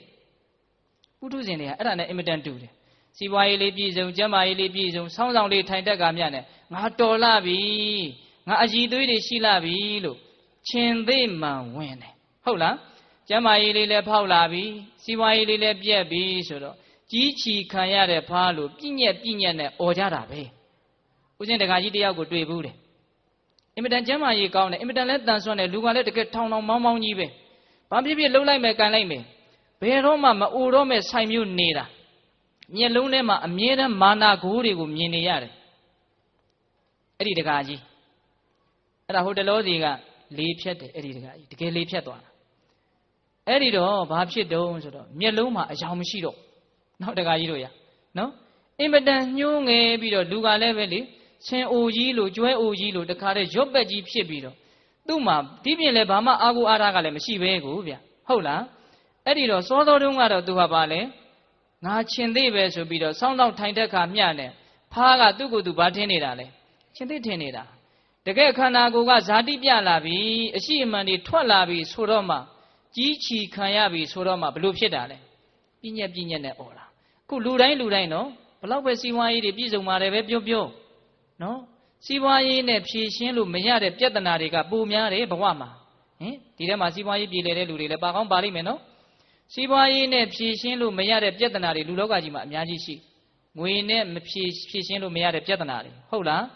အဲ့တော့တကယ်တမ်းကပြဿနာအလုံးကိုဖြည့်ရှင်းနိုင်တာဒီတရားတစ်ခုပဲရှိတယ်ဒါအတူချုပ်ပဲပြောလိုက်တယ်နော်ငွေဟာဖြည့်ရှင်းလို့ရတဲ့ပြဿနာတွေရှိတယ်လို့ဖြည့်ရှင်းလို့မရတဲ့ပြဿနာတွေအများကြီးရှိတယ်ဒါကြောင့်ပြောချင်တာကဘာလဲဖားလိုမျိုးမဖြစ်သင့်ဘူးကိုယ့်ဘဝကိုယ့်အကြောင်းကိုကောင်းကောင်းသိပြီးတော့တကယ်စင်စစ်ဘာမာနမှကြီးသင့်တဲ့အခြေအနေမဟုတ်ဘူးလို့နားလည်သင့်တယ်ဟုတ်လားတခါကြီးမိုင်းများဒါကြောင့်သတ္တမမြောက်တေဟနာဒနဲ့ခုနှစ်ခုမြောက်တေဟနာဒသည်မာနကိုအထူးနှိမ့်ကျစေတဲ့သူတော်ကောင်းရဲ့စကားလို့နားလည်ထားရမယ်နော်ရှစ်ခုမြောက်9ခုမြောက်သွားကြမယ်ဗန္ဒီဘုံတော်ကြည်တော်မူသောမြတ်စွာဘုရားတေယထာပိဥပမာအားဖြင့်ဗန္ဒီဘုံတော်ကြည်တော်မူသောမြတ်စွာဘုရားတေယထာပိဥပမာအားဖြင့်တဟရောငယ်ရွယ်သောယူဝါနုပြုသောမန္တနကဇာတိကိုတစားဆင်ခြင်းသဘောရှိသောတိတနာတော်လျှော်အပ်ပြီးသောဥကောင်းရှိသောပုရိသောဝါလူလင်ပြူသည်၎င်းအိဋ္ဌိဝါလုံးမပြူသည်၎င်းငယ်ရွယ်နုပြူနော်အမြဲတမ်းခေါင်းလေးလျှော်ပြီးတော့ဖီးလိမ့်ပြီးတော့ပြင်းဆင်းပြီးတော့ထားတဲ့ယောက်ျားလေးတစ်ယောက်မိန်းကလေးတစ်ယောက်အပြူကလေးလူပြူကလေးပေါ့နော်တခါကြီးမိုက်မြအဲ့ဒီကလေးဘာဖြစ်တော့ကံထေထိုကလေးရဲ့လည်းပင်မှာထိုလူလင်ပြူလုံးမပြူရဲ့လည်းပင်မှာအာတတ္တိနာတစုံတဦးတယောက်သောယံသူတဦးတယောက်ကအတင်းအကျပ်ဆွဲငင်၍ပေးအပ်သောအဟိကုဏပေနဝါမွေကောင်ပုတ်ဖြင့်တော်၎င်းကုက္ကူရာကုဏပေနဝါခွေကောင်ပုတ်ဖြင့်တော်၎င်းမနုဿာကုဏပေနဝါလူကောင်ပုတ်ဖြင့်တော်၎င်းအတ္တိယေယအနှိမ့်ဆက်ခံရတဲ့ကဲ့သို့ဆင်းရဲလေတဲ့ကဲ့သို့ဟရာယေယရှက်ရတဲ့ကဲ့သို့ဇီကုစေယဆက်စုပ်ယွန်ရှာရတဲ့ကဲ့သို့ဥပမာနော်တခါကြီးမိုက်မြအဲ့ဒီလိုအင်မတန်လှကျင်ပကျင်တဲ့အရွယ်ကလေးကိုရန်သူတူတယောက်ကအတင်းအကျပ်အနိုင်အထက်ပြုတ်ပြီးတော့မွေကောင်ပုတ်ကြီးတစ်ခုလေပင်ကိုဆွဲပေးလိုက်ပြီဒါမှမဟုတ်ခွေးသေးကောင်ပုတ်တစ်ခုကိုလေပင်မှာပါလဲဆွဲပေးလိုက်ပြီဒါမှမဟုတ်လူသေးကောင်ပုတ်လူရဲ့အစိပ်ပိုင်းတစ်ခုခုခေါင်းပြက်ကြီးတော့ဖြစ်စေဟလားပေါင်ပြက်ခြေပြက်တစ်ခုခုပုတ်ပွားပြီးတော့လောက်တည်တက်နေတာကြီးကိုလေပင်ကိုပါလဲဆွဲပေးလိုက်ပြီဆိုကြပါစို့တဲ့အဲ့ဒီလိုဆွဲပေးလိုက်ရင်အဲ့ဒီလူလင်ပြိုလုံမပြိုရဲ့စိတ်ထဲမှာဘလို့ခံစားရမလဲအတ္တိရေယငါသိဆင်းရဲတာပဲသေတာသေလိုက်ချင်တော့တယ်ဟုတ်လားတခါကြီးမိုက်မြကိုချင်းစားကြည့်စမ်းသေချာစဉ်းစားကြည့်စမ်းဟုတ်လားအတ္တိရေယဒါသိပြီးတော့ဆင်းရဲတဲ့ကိစ္စပဲဟရာရေယဒါသိရှက်เสียကောင်းတဲ့ကိစ္စပဲလူကြားထဲသွားလို့ဖြစ်ပါမလားဇီကုတ်เสียဒါယွန်းเสียကြီးပဲဟုတ်လားဧဝမေဝခောဤအတူသာလျင်ဟောဧဝမေဝခောဤအတူသာလျင်ဟံဘုရားတပည့်တော်သည်ဣမိနာပုတိကာယေနဤခန္ဓာကိုအကောင်ဘုတ်ဖြင့်အတ္တိယေယအနှိမ့်ဆက်ခံနေရသူဖြစ်ပါ၏ဖျားဟရာယာမိရှက်လဲရှက်လာပါ၏ဇိကု္စာမိဆက်စုပ်ယွန်ရှာမှုလည်းဖြစ်လာပါ၏ဖျားဖျားတပည့်တော်ဟာအဲ့ဒီလူလင်ပြိုလုံးမပြိုလိုပဲတဲ့ဒီအပုတ်ကောင်ဒီခန္ဓာကိုအကောင်ဘုတ်ဖြင့်ဖျားတပည့်တော်ဟာအနှိမ့်ဆက်ခံနေရတဲ့လူတစ်ယောက်ပါတဲ့နော်တခါကြီးမိုင်းမြမြင်သလားဒီလိုမျိုးလျင်တွေးဘူးသလားငါဟာတကယ်တမ်းကတော့ဒီအပုတ်ကြီးရဲ့အနှိမ့်ဆက်ကိုခံနေရတဲ့လူတစ်ယောက်လို့တွေးဘူးသလားမတွေးဘူးရင်အခုတွေးကြရုံရှိတာပဲဟုတ်လားတခါကြီးမိုင်းမြတရားနာရတယ်ဆိုတာဒါအမျက်ပဲနော်ဟုတ်လားအတ္တိယာမိတပည့်တော်အဲ့ဒါအနှိမ့်ဆက်ခံနေရတယ်ဖေရဟရာယာမိဒီအကောင်ဘုတ်ဖြင့်ဖရာတပည့်တော်ရှက်လဲရှက်လှပြီတဲ့ဇိကိစ္ဆာမိဒီအကောင်ဘုတ်ကြီးကိုယွန်လဲယွန်လှပါပြီတဲ့ဒါခန္ဓာကိုယ်ရဲ့သဘောကိုသူပေါ်လို့ပေါ်အောင်ပြောတာပဲနော်တခါကြီးမိုင်းမြဒါကိုပြောတာဒါကြောင့်ခန္ဓာရဲ့အကြောင်းကိုကောင်းကောင်းမသိတဲ့ဒူသည်သားလျင်ငါဒီဟူသောမာနတွေထောင်ပြီးတော့သူတစ်ပါးကိုနှစ်ပြားမတန်တယ်လို့မျိုးသဘောထားတဲ့ကြဟုတ်လားတခါကြီးမိုက်မြအဲ့ဒါဘာကြောင့်လဲကိုယ်ခန္ဓာကြောင့်ကိုကောင်းကောင်းမသိလို့တကယ်စင်စစ်ခန္ဓာဆိုတာပါလေမွေကောင်ဘုတ်တဖွေခွေးကောင်ဘုတ်တဖွေပဲလို့ဒီလိုပြောတာအဲ့ဒါကြီးဘယ်နာလေးကိုပြစ်ချထားခြင်းလို့ရလားမရဘူး အမြဲတမ်းဒါကြီးကိုပိုင်ထားတယ်လို့ထင်ရပေမဲ့လို့မပိုင်မဲနဲ့ပြုစုနေရနော်တခါကြီးမိုက်မြပိုင်တဲ့သဘောတော့ရှိလားမရှိဘူးဒါပေမဲ့လို့ဒါကြီးနဲ့တော့အနှိမ့်ဆက်ခံနေရတဲ့အနေအထားမျိုးတော့အမြဲတမ်းရှိတယ်မို့လားရှိတယ်အေးဒါကလည်းပဲတော်တော်ကြက်သီးထတယ်ကောင်းတဲ့ဥပမာနော်တခါကြီးမိုက်မြအေးအဲ့ဒီလိုရှစ်ခုမြောက်ဥပမာတေဟနာထဒါကိုဆိုလိုက်ပြန်တော့လည်းပဲကဘာမြေကြီးဟာဘာဖြစ်သွားလဲတုံလှုပ်သွားတယ်တုံလှုပ်သွားတယ်ဒါကြောင့်ဒကာမတို့ဦးဇင်းတို့တွေမာနကြီးမဲ့ကြံရင်အစင်မပြေတာတွေဖြစ်လာမယ်ကြံလို့ရှိရင်အေးသူများကိုအပြစ်မတင်မဲနဲ့ဒီအကောင်ပုတ်ကြီးနဲ့ငါဆင်းရဲလှပြီဒီအကောင်ပုတ်ကြီးနဲ့ငါရှက်လှပြီဒီအကောင်ပုတ်ကြီးနဲ့ငါဆက်ဆုပ်လှပြီငါမျက်နှိုးလွန်းလို့ဆွဲလန်းမှုကိုမဖြတ်နိုင်လို့ရခြင်းလို့ကိုရထားတဲ့ဒီခန္ဓာကြီးကြောင့်ကိုပဲဆင်းရဲတွေဖြစ်နေတာလို့အမှန်တိုင်းသဘောမပေါက်တဲ့မို့လားသဘောပေါက်တဲ့နဲ့ဘယ်သူမှလည်းညှို့မထိုးတဲ့မို့တကယ်စင်စစ်လေဟုတ်လားတကယ်ကြီးမိုက်မြအေးဒါကြောင့်ရှစ်ခုမြောက်ဥပမာမကောင်းဘူးလားကောင်းတယ်ဘာနဲ့ဥပမာပေးတာလဲခန္ဓာကိုမွေကောင်ဗုဒ္ဓဖွဲခွေးကောင်ဗုဒ္ဓဖွဲလေပင်ဆွဲထားရသလိုမျိုးတွေဟုတ်လားအေးအဲ့ဒါပြီးတော့ဦးဇင်းတို့၉ခုမြောက်သွားကြမယ်ဗန္ဒီဘုံတော်ကြည်တော်မူသောမြတ်စွာဘုရားတေယတာပိဥပမာအားဖြင့်ဗန္ဒီဘုံတော်ကြည်တော်မူသောမြတ်စွာဘုရားတေယတာပိဥပမာအားဖြင့်စိတ်တာဝစိတ်တံအပေါက်ကြီးအပေါင်းငယ်များစွာရှိသောဥက္ကရန္တအထက်သို့လည်းရှံတက်၍နေသောပက္ကရန္တအောက်သို့လည်းယူစီ၍နေသောမေရကထာလီကံအသားကြီးအမဲကြီးအိုကိုပုရိသောယောက်ျားသည်ပရိဟရိယတေယထာပိရွက်ဆောင်၍ထားရသကဲ့သို့ဒါကဥပမာအိုးတစ်လုံးထဲကိုအမဲစီတွေအသားကြီးအစီတွေအပြည့်ထက်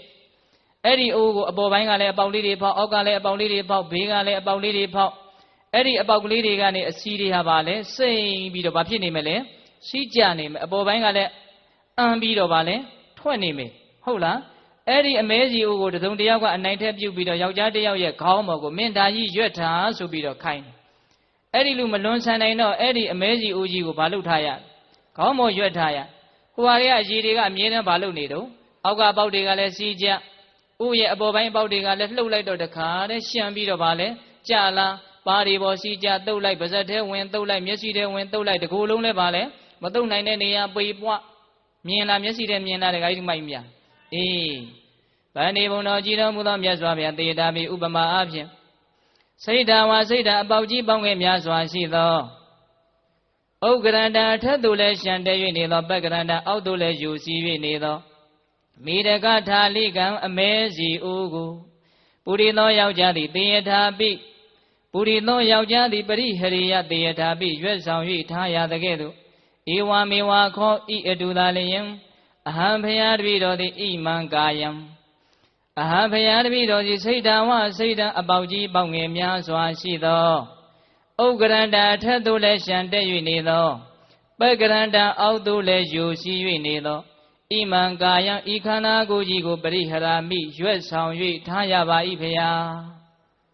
အမဲစီအိုအပေါက်တွေအများကြီးပါတဲ့အမဲစီအိုကြီးခေါင်းပေါ်တင်ထားရသလိုမျိုးဖယားတပည့်တော်လည်းပဲအပေါက်ကြီးပေါက်ငယ်များစွာရှိတဲ့အထက်သို့လည်းအံပြီးတော့နေတဲ့အောက်သို့လည်းယူစီးပြီးတော့အမြဲတမ်းကြနေတဲ့ဒီခန္ဓာကိုယ်ကြီးကိုရွက်ဆောင်ပြီးတော့ထားနေရပါတယ်မှန်လားတခါကြီးဒီမိုင်းများဒီခန္ဓာကိုယ်မှာအပေါက်တွေအများကြီးရှိတယ်နော်ဟုတ်လားဒွါရ၉ပေါက်ဆိုတာလူတိုင်းသိတယ်နော်အေးဒီမှာမွေးညင်းပေါက်တွေရေးနိုင်သလားတလက်မပတ်လက်မှာအပေါက်ပေါင်းထောင်ချီရှိတယ်လို့ဦးဇင်းတို့ကြားဘူးတယ်ဟုတ်လားအေးအဲ့ဒီအပေါက်ကလေးတွေကနေပြီးတော့ကောင်းတာတွေထွက်လာတာလားမကောင်းတာတွေထွက်လာတာလားမကောင်းတာတွေထွက်လာတာဒါကိုပဲကိုဆိုပြီးတော့ငါဆိုပြီးတော့မှန်မှုပြီးတော့လူတွေဟာနေကြတာပဲရေးတော့လေရေးစရာကြီးနော်တခါကြီးဒီမိုင်းများပုထုဇဉ်တွေရဲ့ဉာဏ်တွေဟာဘလောက်တုံတယ်လဲဘလောက်ကန်းတယ်လဲဆိုတာဟာစဉ်းစားကြည့်ရင်ပေါ်တယ်မဟုတ်လားအေးဒီလောက်စုပ်ပဲ့တာကြီးကိုပဲဆက်စုပ်เสียကောင်းတာကြီးကိုပဲအမိပြုတ်ပြီးတော့မန်လဲဝင်နိုင်ကြတယ်သူတို့မကိုနှိမ့်ချလဲနှိမ့်ချနိုင်ကြတယ်အော်เสียမကောင်းဘူးလားကောင်းတယ်နော်တခါကြီးဒီမိုက်များဒါကြောင့်ဦးဇင်းတို့ဗာလေးသွားပြီးတော့အမှတ်ရတော့ဆိုတော့ဟိုဇနဗရကလျာဏီတို့ခေမာမီဘုရားတို့ကိုမြတ်စွာဘုရားဟောထားတဲ့ဂါထာလေးရှိနော်တခါကြီးဒီမိုက်များအာတုရံအာတုစိန်ပုသိမ့်ပတ္တခေမေသမုတ်တယံဥက္ကရန္တံပက္ကရန္တံဘာလာနံအပိပတ္တိတံဒါလေးကိုဦးဇင်းတို့တောင်မြို့စတော်ဘုရားကြီးအနှက်ပေးထားတာတော်တော်ကောင်းတယ် အာတုရံ96ပြားဘေးယောဂတို့လွန်စွာခံခဲ့နှိစ္စပေထသောကိုအကြောင်းကိုသိဖို့ပြောနေရတော့တခါကြီးမိုက်မြအာတုရံ96ပြားဘေးယောဂတို့လွန်စွာခံခဲ့နှိစ္စပေအပ်ထသောအမြဲတမ်းနာကျင်မှုရှိနေတဲ့ခန္ဓာကြီးပေါ့အာတုရံအာတုစိန်အမြဲနေစဉ်ဆေးသုတ်တဲ့လေးဂျုံပွဲသာအမြဲနေစဉ်ဆေးသုတ်တဲ့လေးဂျုံပွဲမဂျုံပွဲသို့ပုတ်အန်ထုတ်၍လေနေပေထသောအမြဲတမ်းမစင်ကြယ်တာတွေကိုပဲဒီခန္ဓာကိုယ်ကြီးဟာအမြဲတမ်းယူစည်းပြီးတော့နေတယ်တဲ့အတုရံအာတုစိပုဒိန်စေကြောသုတ်တဲ့တရားစဉ်လေးအမြင်သာဟုတ်အတွင်းပုတ်၍နေပေထသောဘလောက်ပဲစေကြောဘလောက်ပဲပြင်ဆင်ယူရပြီးသွားတယ်လို့ရှိလားပြီးသွားတယ်လို့မရှိဘူးတရက်ကိုဘယ်နှခါလောက်ဆေးရ3-4ခါလောက်ကတော့အနည်းဆုံးဆေးပေးရတယ်ဟုတ်လားတခါကြီးမိုက်မြအေးအဲ့ဒါတရက်နဲ့ပြီးလားမပြီးဘူးစဉ်းစားကြည့်နော်အာတုရံအာတုစိန်ပုဒိန်ပတ္တခေမေသမုတ်တယံဩဂရန္တံပကရန္တံဩဂရန္တံမျက်စိနာနာအင်္ဂါရှိတိုင်းအထက်ပိုင်းဝယ်ယွန်ပွဲသုပုတ်အန်ထုတ်၍လေနေပေထသောခုနတုန်းကဥက္ကရန္တံဆိုတဲ့ပါဠိလေးနော်တခါကြီးမိုက်မြမျက်စိနာနာလျှာဒါတွေကနေပြီးတော့အထက်ပိုင်းမှာလည်းပဲအနည်းနဲ့အများတော့ထွက်နေတာပဲမဟုတ်လားလို့အေးဩဂရန္တံပကရန္တံကျင်ကြီးကျင်ငယ်အသွဲဟုမဖွဲမရဖျားကိုမှန်စွာနေညယိုချ၍လေနေပေသောအောက်ပိုင်းကြတော့လည်းပဲဒါအမြဲတမ်းဒါစီးဆင်းပြီးတော့နေတာပဲမဟုတ်လားအေးအဲ့ဒါကိုဘလို့ဆက်ပြီးတော့ဘုရားကဟောထားတယ်ဆိုတော့ဘာလနံလူမိုက်တို့သည်ဘာလနံမသိသောပုဂ္ဂိုလ်မမြင်သောပုဂ္ဂိုလ်တို့သည်အဘိပတိတံရှိရင်မြောင်းမြောင်းမမှန်ကောင်ကြံဖန်လေးမြတ်တောင်းတပေထသောရှိနေတာနဲ့ပြောင်းပြန်ကြံစီပြီးတော့အလွန်အမင်းဆွဲလန်းနေတယ်တဲ့ဆိုလိုတာနော်တခါကြီးမိုက်မြဘယ်သူတွေကပြောင်းပြန်ထင်ပြီးတော့ဆွဲလန်းတာလဲလူမိုက်တွေဆိုတော့ဘယ်သူများဖြစ်မဲ့ထင်တော့ကိုပါပဲဟင်တခါကြီးမိုက်မြဟုတ်တယ်မဟုတ်လားလို့တခါကြီးမိုက်မြဆွဲလန်းမှုကိုပယ်နိုင်သလားမပယ်နိုင်ဘူးအဲ့ဒါမြင်လို့ဆွဲလန်းတာလားမမြင်လို့ဆွဲလန်းတာလားမမြင်တာကိုပဲခက်ကြမ်းကြမ်းပြောမယ်ဆိုရင်ကန်းတယ်လို့ပြောလို့ရတယ်မဟုတ်လားအေးဘာလနံလူမိုက်တို့သည်အပိပတိတရှိရင်မြောင်းမြမမှန်ကန်အောင်ကြံဖန်လေးမြတ်တောက်တအပေထသောကြံဖန်ပြီးတော့အဲ့ဒါကိုလေးမြတ်ကြီးကိုပဲစိတ်ထဲမှာတကယ်ကိုအကြီးကျယ်ကြီးကိုပဲထင်နေတာဟုတ်လားတခါကြီးမိုက်မြအေးအဲ့ဒီလို32ခုထာသတို့ရဲ့အစုဝေးဖြစ်တဲ့ဒီခန္ဓာကိုယ်ကြီးရဲ့အမှန်တရားကိုမြင်အောင်ကြည့်ပါတဲ့ဒီနေရာမှာဦးဇင်းတို့နည်းနည်းကလေးပေးတတ်တို့ကိုအကြံပေးခြင်းဒီယုတ်တရားတို့ရဲ့အနေစာဒုက္ခအနတ္တဆိုတာမြင်ဖို့အင်မတန်ခဲယဉ်ပါအခုဦးဇင်းတို့ပြောတဲ့မြတ်စွာဘုရားအခုပြောထားတဲ့ဒီအတုပမတင့်တယ်တဲ့သဘောဆိုတာကဒီပဂရိမျက်လုံးနှလုံးနဲ့ကိုပဲမြင်လို့ရနေတဲ့သဘောရှိဒကာဓမ္မတို့ဦးဇင်းတို့ ਨੇ အလှမ်းမဝေးဘူးလို့ပြောကျင်တာဟုတ်လားဒကာကြီးမိုက်မြဟိုတကယ်ယုတ်တရားတို့ရဲ့သဘောတို့ရဲ့အနေစာဒုက္ခအနတ္တကိုမြင်ဖို့ဆိုတာကထိုက်တဲ့တမာရီရှိရမယ်ထိုက်တဲ့ဉာဏ်ပညာရှိရမယ်ဒါကိုအခြေခံပြီးတော့မှနေစာဒုက္ခအနတ္တဆိုတာမြင်ဖို့ဖြစ်တယ်ဟုတ်လားအခုဒီမှာအတုပမတင့်တယ်တဲ့သဘောယွန်းရှားပွဲရသဘောမြင်လို့တရားမဟုတ်ဘူးဆိုတဲ့သဘောဟာပဂရိမျက်လုံးနဲ့တောင်မြင်လို့ရတယ်မဟုတ်လားအဲ့ဒီမြင်လို့ရတာကိုပဲမမြင်ခြင်းဟန်ဆောင်ပြီးတော့မျက်နှာလွှဲနေကြဟုတ်လားတခါကြီးမိုက်ပြဒါကြောင့်ဦးဇင်းတို့ကျမ်းဂန်နေတဲ့ကတော့ဘာနဲ့ဥပမာပေးတုံးဆိုတော့မြေခွေးဟာပေါက်ပင်ပေါ်ကနေပြီးတော့ကြွေကျလာတဲ့ပေါက်ပွင့်ကိုသူကအစာတုံးကအဲ့ဒါအသားတစ်တွေမှတ်ပြီးတော့မျောနေတာလေဒီဥပမာလေးကိုအကျဉ်းမြင်လေးဦးဇင်းကပြောလိုက်ခြင်းသေးတယ်အဲ့ဒီလိုမျောနေရင်နဲ့လေကလေးလှုပ်လိုက်တော့ပေါက်ပွင့်တစ်ပွင့်ကအောက်ပြုတ်ကျလာပြေးတယ်ပြီးတော့သူကသွားဟတ်ကြည့်တယ်ဟာအဲ့တော့ငါထင်တဲ့အသားတုံးလည်းမဟုတ်ပါလားဒါကဘာမှစားလို့မရတဲ့ကိစ္စလူလိုဆိုလို့ရှိရင်တော့ဉာဏ်ရှိတယ်ဒါကလည်းပဲဒီလိုမျိုးဆိုရင်အပင်မောဟာလည်းဒီလိုမျိုးပဲဆိုပြီးတော့ तू လှည့်ထွက်သွားဖို့ပဲရှိတယ်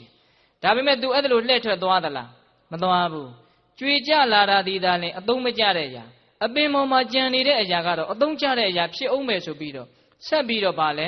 မျောမြဲမျောနေတယ်နောက်တစ်ခါတပွင့်ကြလာပြန်တယ်သွားပြီးတော့ तू ကြည့်လိုက်သေးတာပဲဟာဒါကတော့မဟုတ်ဘူးအပေါ်ကတော့ဟုတ်အောင်မယ်လို့ဗာလဲထင်နေတယ်အဲ့ဒါပုထုဇဉ်ဆိုတာအဲ့ဒီတိုင်းပဲနော်ထွက်ကြလာတဲ့အရာတွေဘာမှမဟုတ်ဘူးဆက်စုပ်เสียဆိုတာတော့ကလေးကစားသိတယ်ဒါပေမဲ့ခန္ဓာကိုယ်ကြီးအလုံးခဲနဲ့နေတော့ဒါကိုပဲအမျိုးမျိုးချီကျူးပြောဆိုပြီးတော့အမွှန်းတင်ပြီးတော့နေကြတာပဲမို့လားလို့အဲ့ဒါဘာလဲလို့ဟင်တခါကြီးမိုက်မြအဲ့ဒီမြေခွေးသဖွယ်အောက်ကျလာတာသာမကောင်းတာဟေးအပင်မော်ကဟာကတော့အသားတုံးနေနဲ့တူတယ်လို့ထင်နေတာပဲမို့လားအေးဒါကြောင့်ဦးဇင်းတို့ပြောချင်တာကဘာလဲမြင်သာထင်သာရှိတဲ့အရာကို ကယ်ကိုပဲစိတ်ဆိုင်ပြီးတော့လုံမဲ့ဆိုလို့ရှိရင်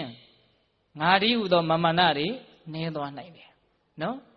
ဒီကိစ္စဘာကြောင့်ဦးဇင်းတို့ပြောရတယ်လဲဆိုတော့ဒီကာယကတာတတိကိုတကယ်ဆွဲမြဲအောင်တရားဓမ္မတို့ဦးဇင်းတို့ကြိုးစားကြမယ်ဆိုလို့ရှိရင်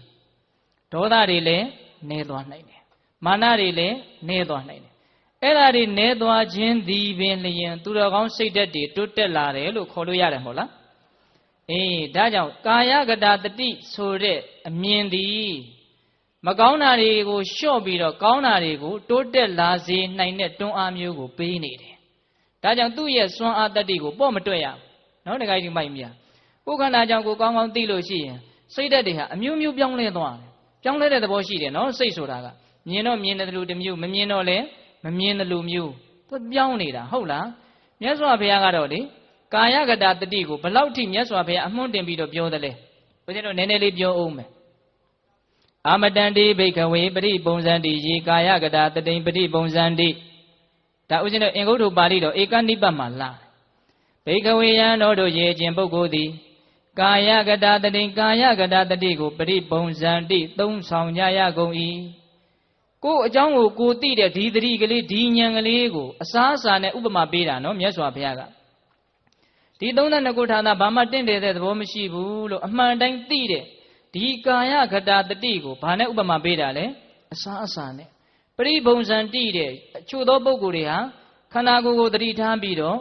ကာယကတာတတိကိုမွန်မြတ်တဲ့အစားအစာတစ်ဖွဲသုံးဆောင်ခွင့်ရတယ်ဒါကဥပမာနော်ယေကာယကတာတတိပရိပုံဇန်တိတေထိုကဲ့သို့ကာယကတာတတိကိုသုံးဆောင်ကြရသောပုဂ္ဂိုလ်တို့သည်အမတံမသေးယနိဗ္ဗာန်တရားကိုပရိပုံဇန်တိသုံးဆောင်ကြရကုန်သောသူနဲ့တူကြကုန်၏အဲ့ဒီပုဂ္ဂိုလ်တွေဟာအမတဆိုတဲ့နိဗ္ဗာန်ကိုသုံးဆောင်ရတာနဲ့အတူတူပဲတဲ့နော်တခါကြီးမိုက်မြမသေးယနိဗ္ဗာန်ကိုပါလဲသုံးဆောင်ရတာနဲ့အတူတူပဲတဲ့ဒါကြောင့်ကိုယ်အကြောင်းလေးကိုသိအောင်နည်းနည်းလေးကြည့်ကြည့်မသေးယနိဗ္ဗာန်ဆိုတာကတော့မြတ်စွာဘုရားကဒါတရားဓမ္မတို့ဦးဇင်းတို့တွေဘုရားရဲ့ဆိုလိုချက်ကိုအပြည့်အဝကြီးသဘောပေါက်ဖို့တော့မလွယ်သေးဘူးနော်သို့တော်လည်းပဲကိုလက်တွေ့သဘောပေါက်နိုင်တာကဘာလဲဆိုတော့ဒီခန္ဓာရဲ့အကြောင်းကိုသိနေတဲ့အချိန်မှာစိတ်ထဲမှာအေးချမ်းမှုသဘောရှိနေတာတော့အမှန်ပဲနော်မာနဖြင့်စိတ်ဟာခက်ထန်ပြီးတော့မနေဘူးဒေါသနဲ့ကြမ်းထမ်းပြီးတော့မနေဘူးအဲ့ဒီချိန်မှာအမှန်မြင်တဲ့အမြင်လေးနဲ့နူးညံ့သိမ်မွေ့ပြီးတော့စိတ်ဟာချမ်းသာနေတာတော့အမှန်ပဲဒါလောက်ကြည့်နော်တခါကြီးဒီမိုင်းမြအဲ့ဒီချမ်းသာနေတဲ့သဘောသည်နိဗ္ဗာန်ဓာတ်နဲ့ဆက်သွယ်မှုရှိကိုရှိနေတယ်ဘာကြောင့်လဲကိလေသာကင်းလို့အဲ့ဒီအချိန်မှာချမ်းသာနေတာမဟုတ်လားနိဗ္ဗာန်ဆိုတာကိလေသာကင်းတာကိုဆိုတယ်မဟုတ်လားတရင်ကနိဗ္ဗာန်လို့ပြောလို့မရပြီဘူးလားရတယ်ဒါကြောင့်ကာယကတာတတိကိုသုံးဆောင်ရသူတို့သည်နိဗ္ဗာန်ဆိုတဲ့အမတ္တဓာတ်ကိုသုံးဆောင်ရသူနဲ့အတူတူပဲတဲ့ဟုတ်လားဒါကြောင့်ဒကာဓမ္မတို့နိဗ္ဗာန်ရဲ့အရာသာကိုသိခြင်းရင်ကာယကတာတတိရဲ့အရာသာကိုသိအောင်အရင်မြည်စမ်းကြည့်ကြအောင်လို့အကြံပေးခြင်းတယ်ဟုတ်လားဒကာကြီးမိုက်မြရိတ်တာတွေသွားပြီးတော့တရားအထုတ်နိုင်ရင်တော့အတိုင်းထက်လွန်ကောင်းပါတယ်နော်ဒကာကြီးမိုက်မြသို့တော်လည်းပဲမိမိခန္ဓာကိုယ်ရဲ့အမှန်သဘောတွေကိုတကယ်တမ်းဘယ်နာမှာအဆုပ်ရှိတယ်အသေးရှိတယ်နှလုံးရှိတယ်ဦးကဘလို့လှုပ်နေတယ်အစာအိမ်ပြီးတော့ဦးမကဘလို့အစာအောင်အိမ်ကိုဘလို့သွားတယ်အုံနောက်ကဘလို့အစရှိသဖြင့်ဒီခန္ဓာကိုယ်ရဲ့ဒီအယိုးစုနဲ့ကာယံထားတဲ့အသားတွေနဲ့မုံမှန်ထားတဲ့အထဲထဲမှာ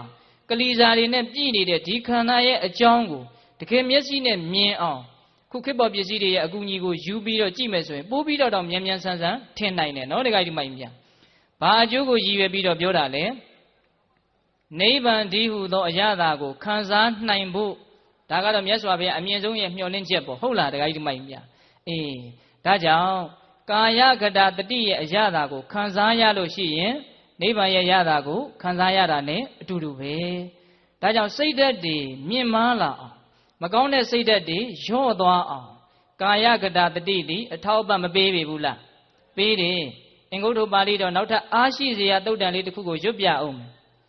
ဧကာရမေဘိက္ခဝေဘာဝိတေဘဟုလိကေတိကာယောပိပတ္တမတိစိတ်တံပိပတ္တမတိဝိတကဝိဇာရပိဝုပတမေတိဝိဇာကေဝလာပိဝိဇာဘာဂိယဓမ္မာဘာဝနာပါရိပုရိကိသန္တိမြန်မာပြန်လေးအတူချုပ်ပြောမယ်ကာယကတာတတိဆိုတဲ့တခုသောတရားကိုပွားများကြသောပုဂ္ဂိုလ်တို့သည်တဲ့ကာယောပိပတ္တံပတိခန္ဓာကိုယ်လည်းအေးချမ်းနေတဲ့ရကျင်လားအဲ့ဒီအကျိုးကိုရကျင်လားတခါကြီးမိုက်မြကာယောပိပတ္တံပတိခန္ဓာကိုယ်လည်းအေးချမ်းတယ် စိတ်တံပိပတ္တမတိစိတ်လည်းပဲအေးချမ်းတယ်စိတ်လည်းပါလေအေးတယ်ဝိတကဝိစာရာပိအကျံအစီဝိတဝိစာရာတို့သည်လေဝုပတမန္တိငြိမ်းအေးကုန်၏အတွေးတွေလည်းငြိမ်းသွားတယ်အတွေးတွေကြောင့်စိတ်ကပူးနေတာကိုတခါကြီးသူမိုက်တို့ရဟုတ်လားကေဝလာမေဝိဇာဘာဂိယဓမ္မဘာဝနာပါရိပူရိန်ကိစ္စတိဝိဇာဘာဂိယလို့ခေါ်တဲ့မဲ့ညံဖူးညံဝိဇာဉာဏ်၈ပါးတို့ကိုပြည့်စုံစေတဲ့အစွမ်းတတိရှိတယ်တဲ့ကာယကတတတိရဲ့အစွမ်းနော်ဒါကိုယ့်အကိုပဲစဉ်းစားကြည့်ကြဟုတ်လားတခါကြီးဒီမိုက်မြအကျယ်ရှင်းမပြတော့ဘူးနော်ဦးဇင်းတို့ကဟုတ်လားအေးဒါကြောင့်ကာယကတတတိကိုပွားများရင်ပါလေကိုယ်လည်းပဲအေးချမ်းမယ်စိတ်လည်းပဲအေးချမ်းမယ်ဝိတဝိစာရဆိုတဲ့ကြံစီမှုသုံးသပ်မှုအတွေးတွေလည်းပဲငြိမ်းသွားမယ်မဲ့ညံဖူညံဆိုတဲ့တရားဓုတရားမြတ်တွေလည်းပြည့်စုံသွားမယ်မဲ့ညံဖူညံတောင်ရနိုင်တယ်လို့ပြောထားတယ်နော်တခါကြီးမိုက်မြအေးဒါကြောင့်နောက်ဆုံးဥပမာမှတ်မိသလားကိုကူမြောက်ဥပမာမှတ်မိလားအပေါက်ကြီးအပေါင်းငယ်နဲ့ပြည်နေတဲ့ဘာအိုးကြီးလဲမဲစီအိုးကြီးကိုဘယ်ပေါ်မှာရွက်ထားတာလဲခေါင်းပေါ်မှာရွက်ထားဗန္ဒီဘုံတော်ကြည်တော်မူသောမြတ်စွာဘုရားသေထာပိဥပမာအဖြင့်စိတ်တံဝစိတ်တံအပေါက်ကြီးပေါင်းငယ်ပြည့်စုံသွားရှိသောဥက္ကရန္တအထက်သို့လည်းရှံတက်၍နေသောပကရန္တအောက်သို့လည်းယိုစီ၍နေသောမေတကထာလိကအမဲစီအိုးကိုပုရိသောယောက်ျားသည်ပရိဟရေယသေထာပိရွက်ဆောင်၍ထားရသကဲ့သို့အဟံဖရာတပည့်တော်သည်ဧဝမေဝခောဤအတူသာလျင်စိတ်တံဝစိတ်တံအပေါက်ကြီးပေါင်းငယ်နှင့်ပြည့်စုံသောဥက္ကရန္တအထက်သို့လည်းရှံတက်၍နေသောပကရန္တအောက်သို့လည်းယိုစီး၍နေသောဣမံကာယံဤခန္ဓာကိုယ်ကြီးကိုပရိဟရာမိရွက်ဆောင်၍ထားရပါ၏ဒီဥပမာ၉ချက်ကိုအရှင်မြတ်ကြီးပြောလိုက်တော့ခုနတုန်းကရှင်မြတ်ကြီးကိုပြစ်မှားတဲ့ဒီယဟန်လေးရဲ့စိတ်ထဲမှာအင်မတန်ပူလောင်လာတယ်လို့ဆိုတယ်နော်အဲ့ဒါနဲ့ပူလောင်လာပြီးတော့မနေနိုင်ဘူးဆိုတော့မြတ်စွာဘုရားကိုသူသွားတောင်းပန်ရရှင်ဘုရားဘုရားတပည့်တော်မိုက်တိအလျောက်တွေ့ဝေသည့်အလျောက်မသိသည့်အလျောက်မပြစ်မှားတဲ့ပုဂ္ဂိုလ်ကိုပြစ်မှားမိပါတယ်ဘုရားဒါကြောင့်ဘုရားတပည့်တော်ရဲ့အပြစ်ကိုသီးခံခွင့်လွှတ်ပါဘုရားဆိုပြီးတော့မြတ်စွာဘုရားကိုတောင်းပန်တော့မြတ်စွာဘုရားကจิตตသာရိပုတ္တရာဟောဒီအချီးအနီးသောပုဂ္ဂိုလ်ရဲ့ခေါင်းခုနှစ်စိတ်မကွဲခင်မှာသင်จิตตသီးခံလိုက်ပါလို့မြတ်စွာဘုရားကအမိန့်ရှိတယ်အဲ့ဒီမှာရှင်သာရိပုတ္တရာကိုရောမြတ်ကြီးကဂိုင်းငါရှင်ကိုသီးခံပါလေငါရှင်ကလည်းငါ့ကိုသီးခံပါဆိုပြီးတော့ပြန်တောင်းပန်တယ်နော်တခါကြီးမိုက်ပြအဲ့ဒီလိုနီးနဲ့တိဟနာရသုတ်တန်သည်ဏီကုံချုပ်ပါတယ်ဟုတ်လားတခါကြီးမိုက်ပြဒီတော့ဘေးသက်တို့အနေနဲ့ဗာစဉ်းစားရမှာလဲတာဓိကုံမြေပြီးတော့ဗာလဲရေမီလေအဝိစုပ်အဲ့ဒီ၅ခုကိုခုထားနော်ပြီးရင်ဗာလဲဒွန်ဆန္နာပြီးတော့ဗာလဲဂျိုဂျိုးတဲ့နွားလားအဲ့ဒီနှစ်ခုကိုတပုံပုံဟုတ်လားပြီးရင်မွေကောင်ပုတ်ခွေးသေးကောင်ပုတ်ကိုလေပင်ဆွဲထားရသလိုမျိုးအပေါက်တွေအများကြီးရှိပြီးတော့ယိုကျနေတဲ့ရှံကျနေတဲ့မဲစီဦးကိုခေါင်းမော်ရွက်ထားရသလိုမျိုးကိုယ်ခန္ဓာရဲ့အကြောင်းကိုအဲ့ဒါလိုသဘောထားနိုင်လို့ရှိရင်မကောင်းတဲ့စိတ်တွေနဲပြီးတော့ကောင်းတဲ့စိတ်တွေများလာမယ်ဆင်းရဲတဲ့စိတ်တွေနဲပြီးတော့ချမ်းသာတဲ့စိတ်တွေများလာမယ်အဲ့ဒီလိုဆင်းရဲတာတွေနဲပြီးတော့ချမ်းသာတာတွေများအောင်ကြိုးစားခြင်းသည်ပဲနေရင်ကိုဘာလုပ်နေတာလဲပူကောင်းအောင်လုပ်နေတာဥစဉ်တရားဏိဒံတို့ကပြောခဲ့တာမှတ်မိလားလောကမှာအရေးကြီးဆုံးလောကဘာလဲကိုပူကောင်းအောင်ကြိုးစားနေတာသည်အရေးကြီးဆုံးပါပဲဟုတ်လားတခါကြီးမိုက်မြဒါကြောင့်ကိုကောင်းအောင်ဒီဒေသနာတော်ကိုအမိပြုပြီးတော့တတ်နိုင်သမျှကြိုးစားနိုင်ကြပါစေလို့ဦးဇင်းတို့ဆန္ဒပြုရင်းနဲ့မေတ္တာပို့ပြီးတော့ဆုံးသတ်ကြရအောင်နော်တနာရီနဲ့15မိနစ်ရှိသွားပြီဘဝတုသဗ္ဗမင်္ဂလရခန္တုသဗ္ဗဒေဝတာသဗ္ဗဗုဒ္ဓ ानु ဘာဝေနတရာဒုက္ခိဘဝန္တုတိဘဝတုသဗ္ဗမင်္ဂလရခန္တုသဗ္ဗဒေဝတာသဗ္ဗဓမ္မာနုဘာဝေနတရာဒုက္ခိဘဝန္တုတိဘဝတုသဗ္ဗမင်္ဂလရခန္တုသဗ္ဗဒေဝတာသဗ္ဗသံဃာနုဘာဝေနတရာဒုက္ခိဘဝန္တုတိတေတုမငါသင်တရားနာပိတ္တပေါင်းသူတော်ကောင်းတို့စားတာအလုံးသောတတ္တဝါအနန္တတို့ဟာသဗ္ဗမင်္ဂလလောကီလောကုတ္တရာကောင်းဆိုသမျှမင်္ဂလာဝါဝသည်ဘဝတုကောင်းစွာမသွေဖြစ်တော်မူကြပါစေတည်းသဗ္ဗမင်္ဂလံသဗ္ဗဒေဝတာမိမိတို့ခန္ဓာကိုယ်ကိုစောင့်ကြနေကြကုန်သောနတ်မိမိတို့အိမ်ကိုစောင့်ကြနေကြကုန်သောနတ်မိမိတို့သာသနာမိမိတို့ကဘာကိုစောင့်ကြနေကြကုန်သောနတ်မြတ်နာကောင်းတာအပေါင်းတို့ကလည်းပင်သ ကံတို့ကောင်းစွာမသွေစောင့်ရှောက်တော်မူနိုင်ကြပါစေတည်းသာဝဥရဏုမဝိနာကင်းငါဝါလူသေးစုမကပွင့်တော်မူကြတဲ့စုစုတို့တာပါဘုရားရှင်ကိုတော်မြတ်တို့ရဲ့တကူတေဇောအာနုဘော်တော်တို့ကြောင့်၎င်းသာဝဓမ္မာနုမဝိနာမေလီတံဖူလီတံနိဗ္ဗာန်ပရိယတိဥသောသောစေတံသောတရားတော်မြတ်ပေါင်းတို့ရဲ့တကူတေဇောအာနုဘော်တော်တို့ကြောင့်၎င်းသာဝတံဃာနုမဝိနာမဂဒံ၄ယောက်ပလတံ၄ယောက်သောသောရှိအောင်သောရိယာတံဃာရှင်မြတ်တို့နှင့်တကွသီလဂုဏ်သမာဓိဂုဏ်ပညာဂုဏ်တို့နှင့်ပြည့်စုံတော်မူကြတဲ့သမုဒိတံဃာရှင်ကောင်းရှင်မြတ်ပေါင်းတို့ရဲ့တကူတေဇောအာနုဘော်တော်တို့ကြောင့်၎င်းတရားနိယောညပါဘေကမဆိုင်ခြင်းရှိတိုင်းခြင်းရှိတိုင်းဒုက္ခိကိုစိတ်နှပြချမ်းမာချမ်းသာခြင်းရှိကြကုန်သည်ဘဝတုကောင်းစွာမသွေဖြစ်တော်မူကြပါစေတည်း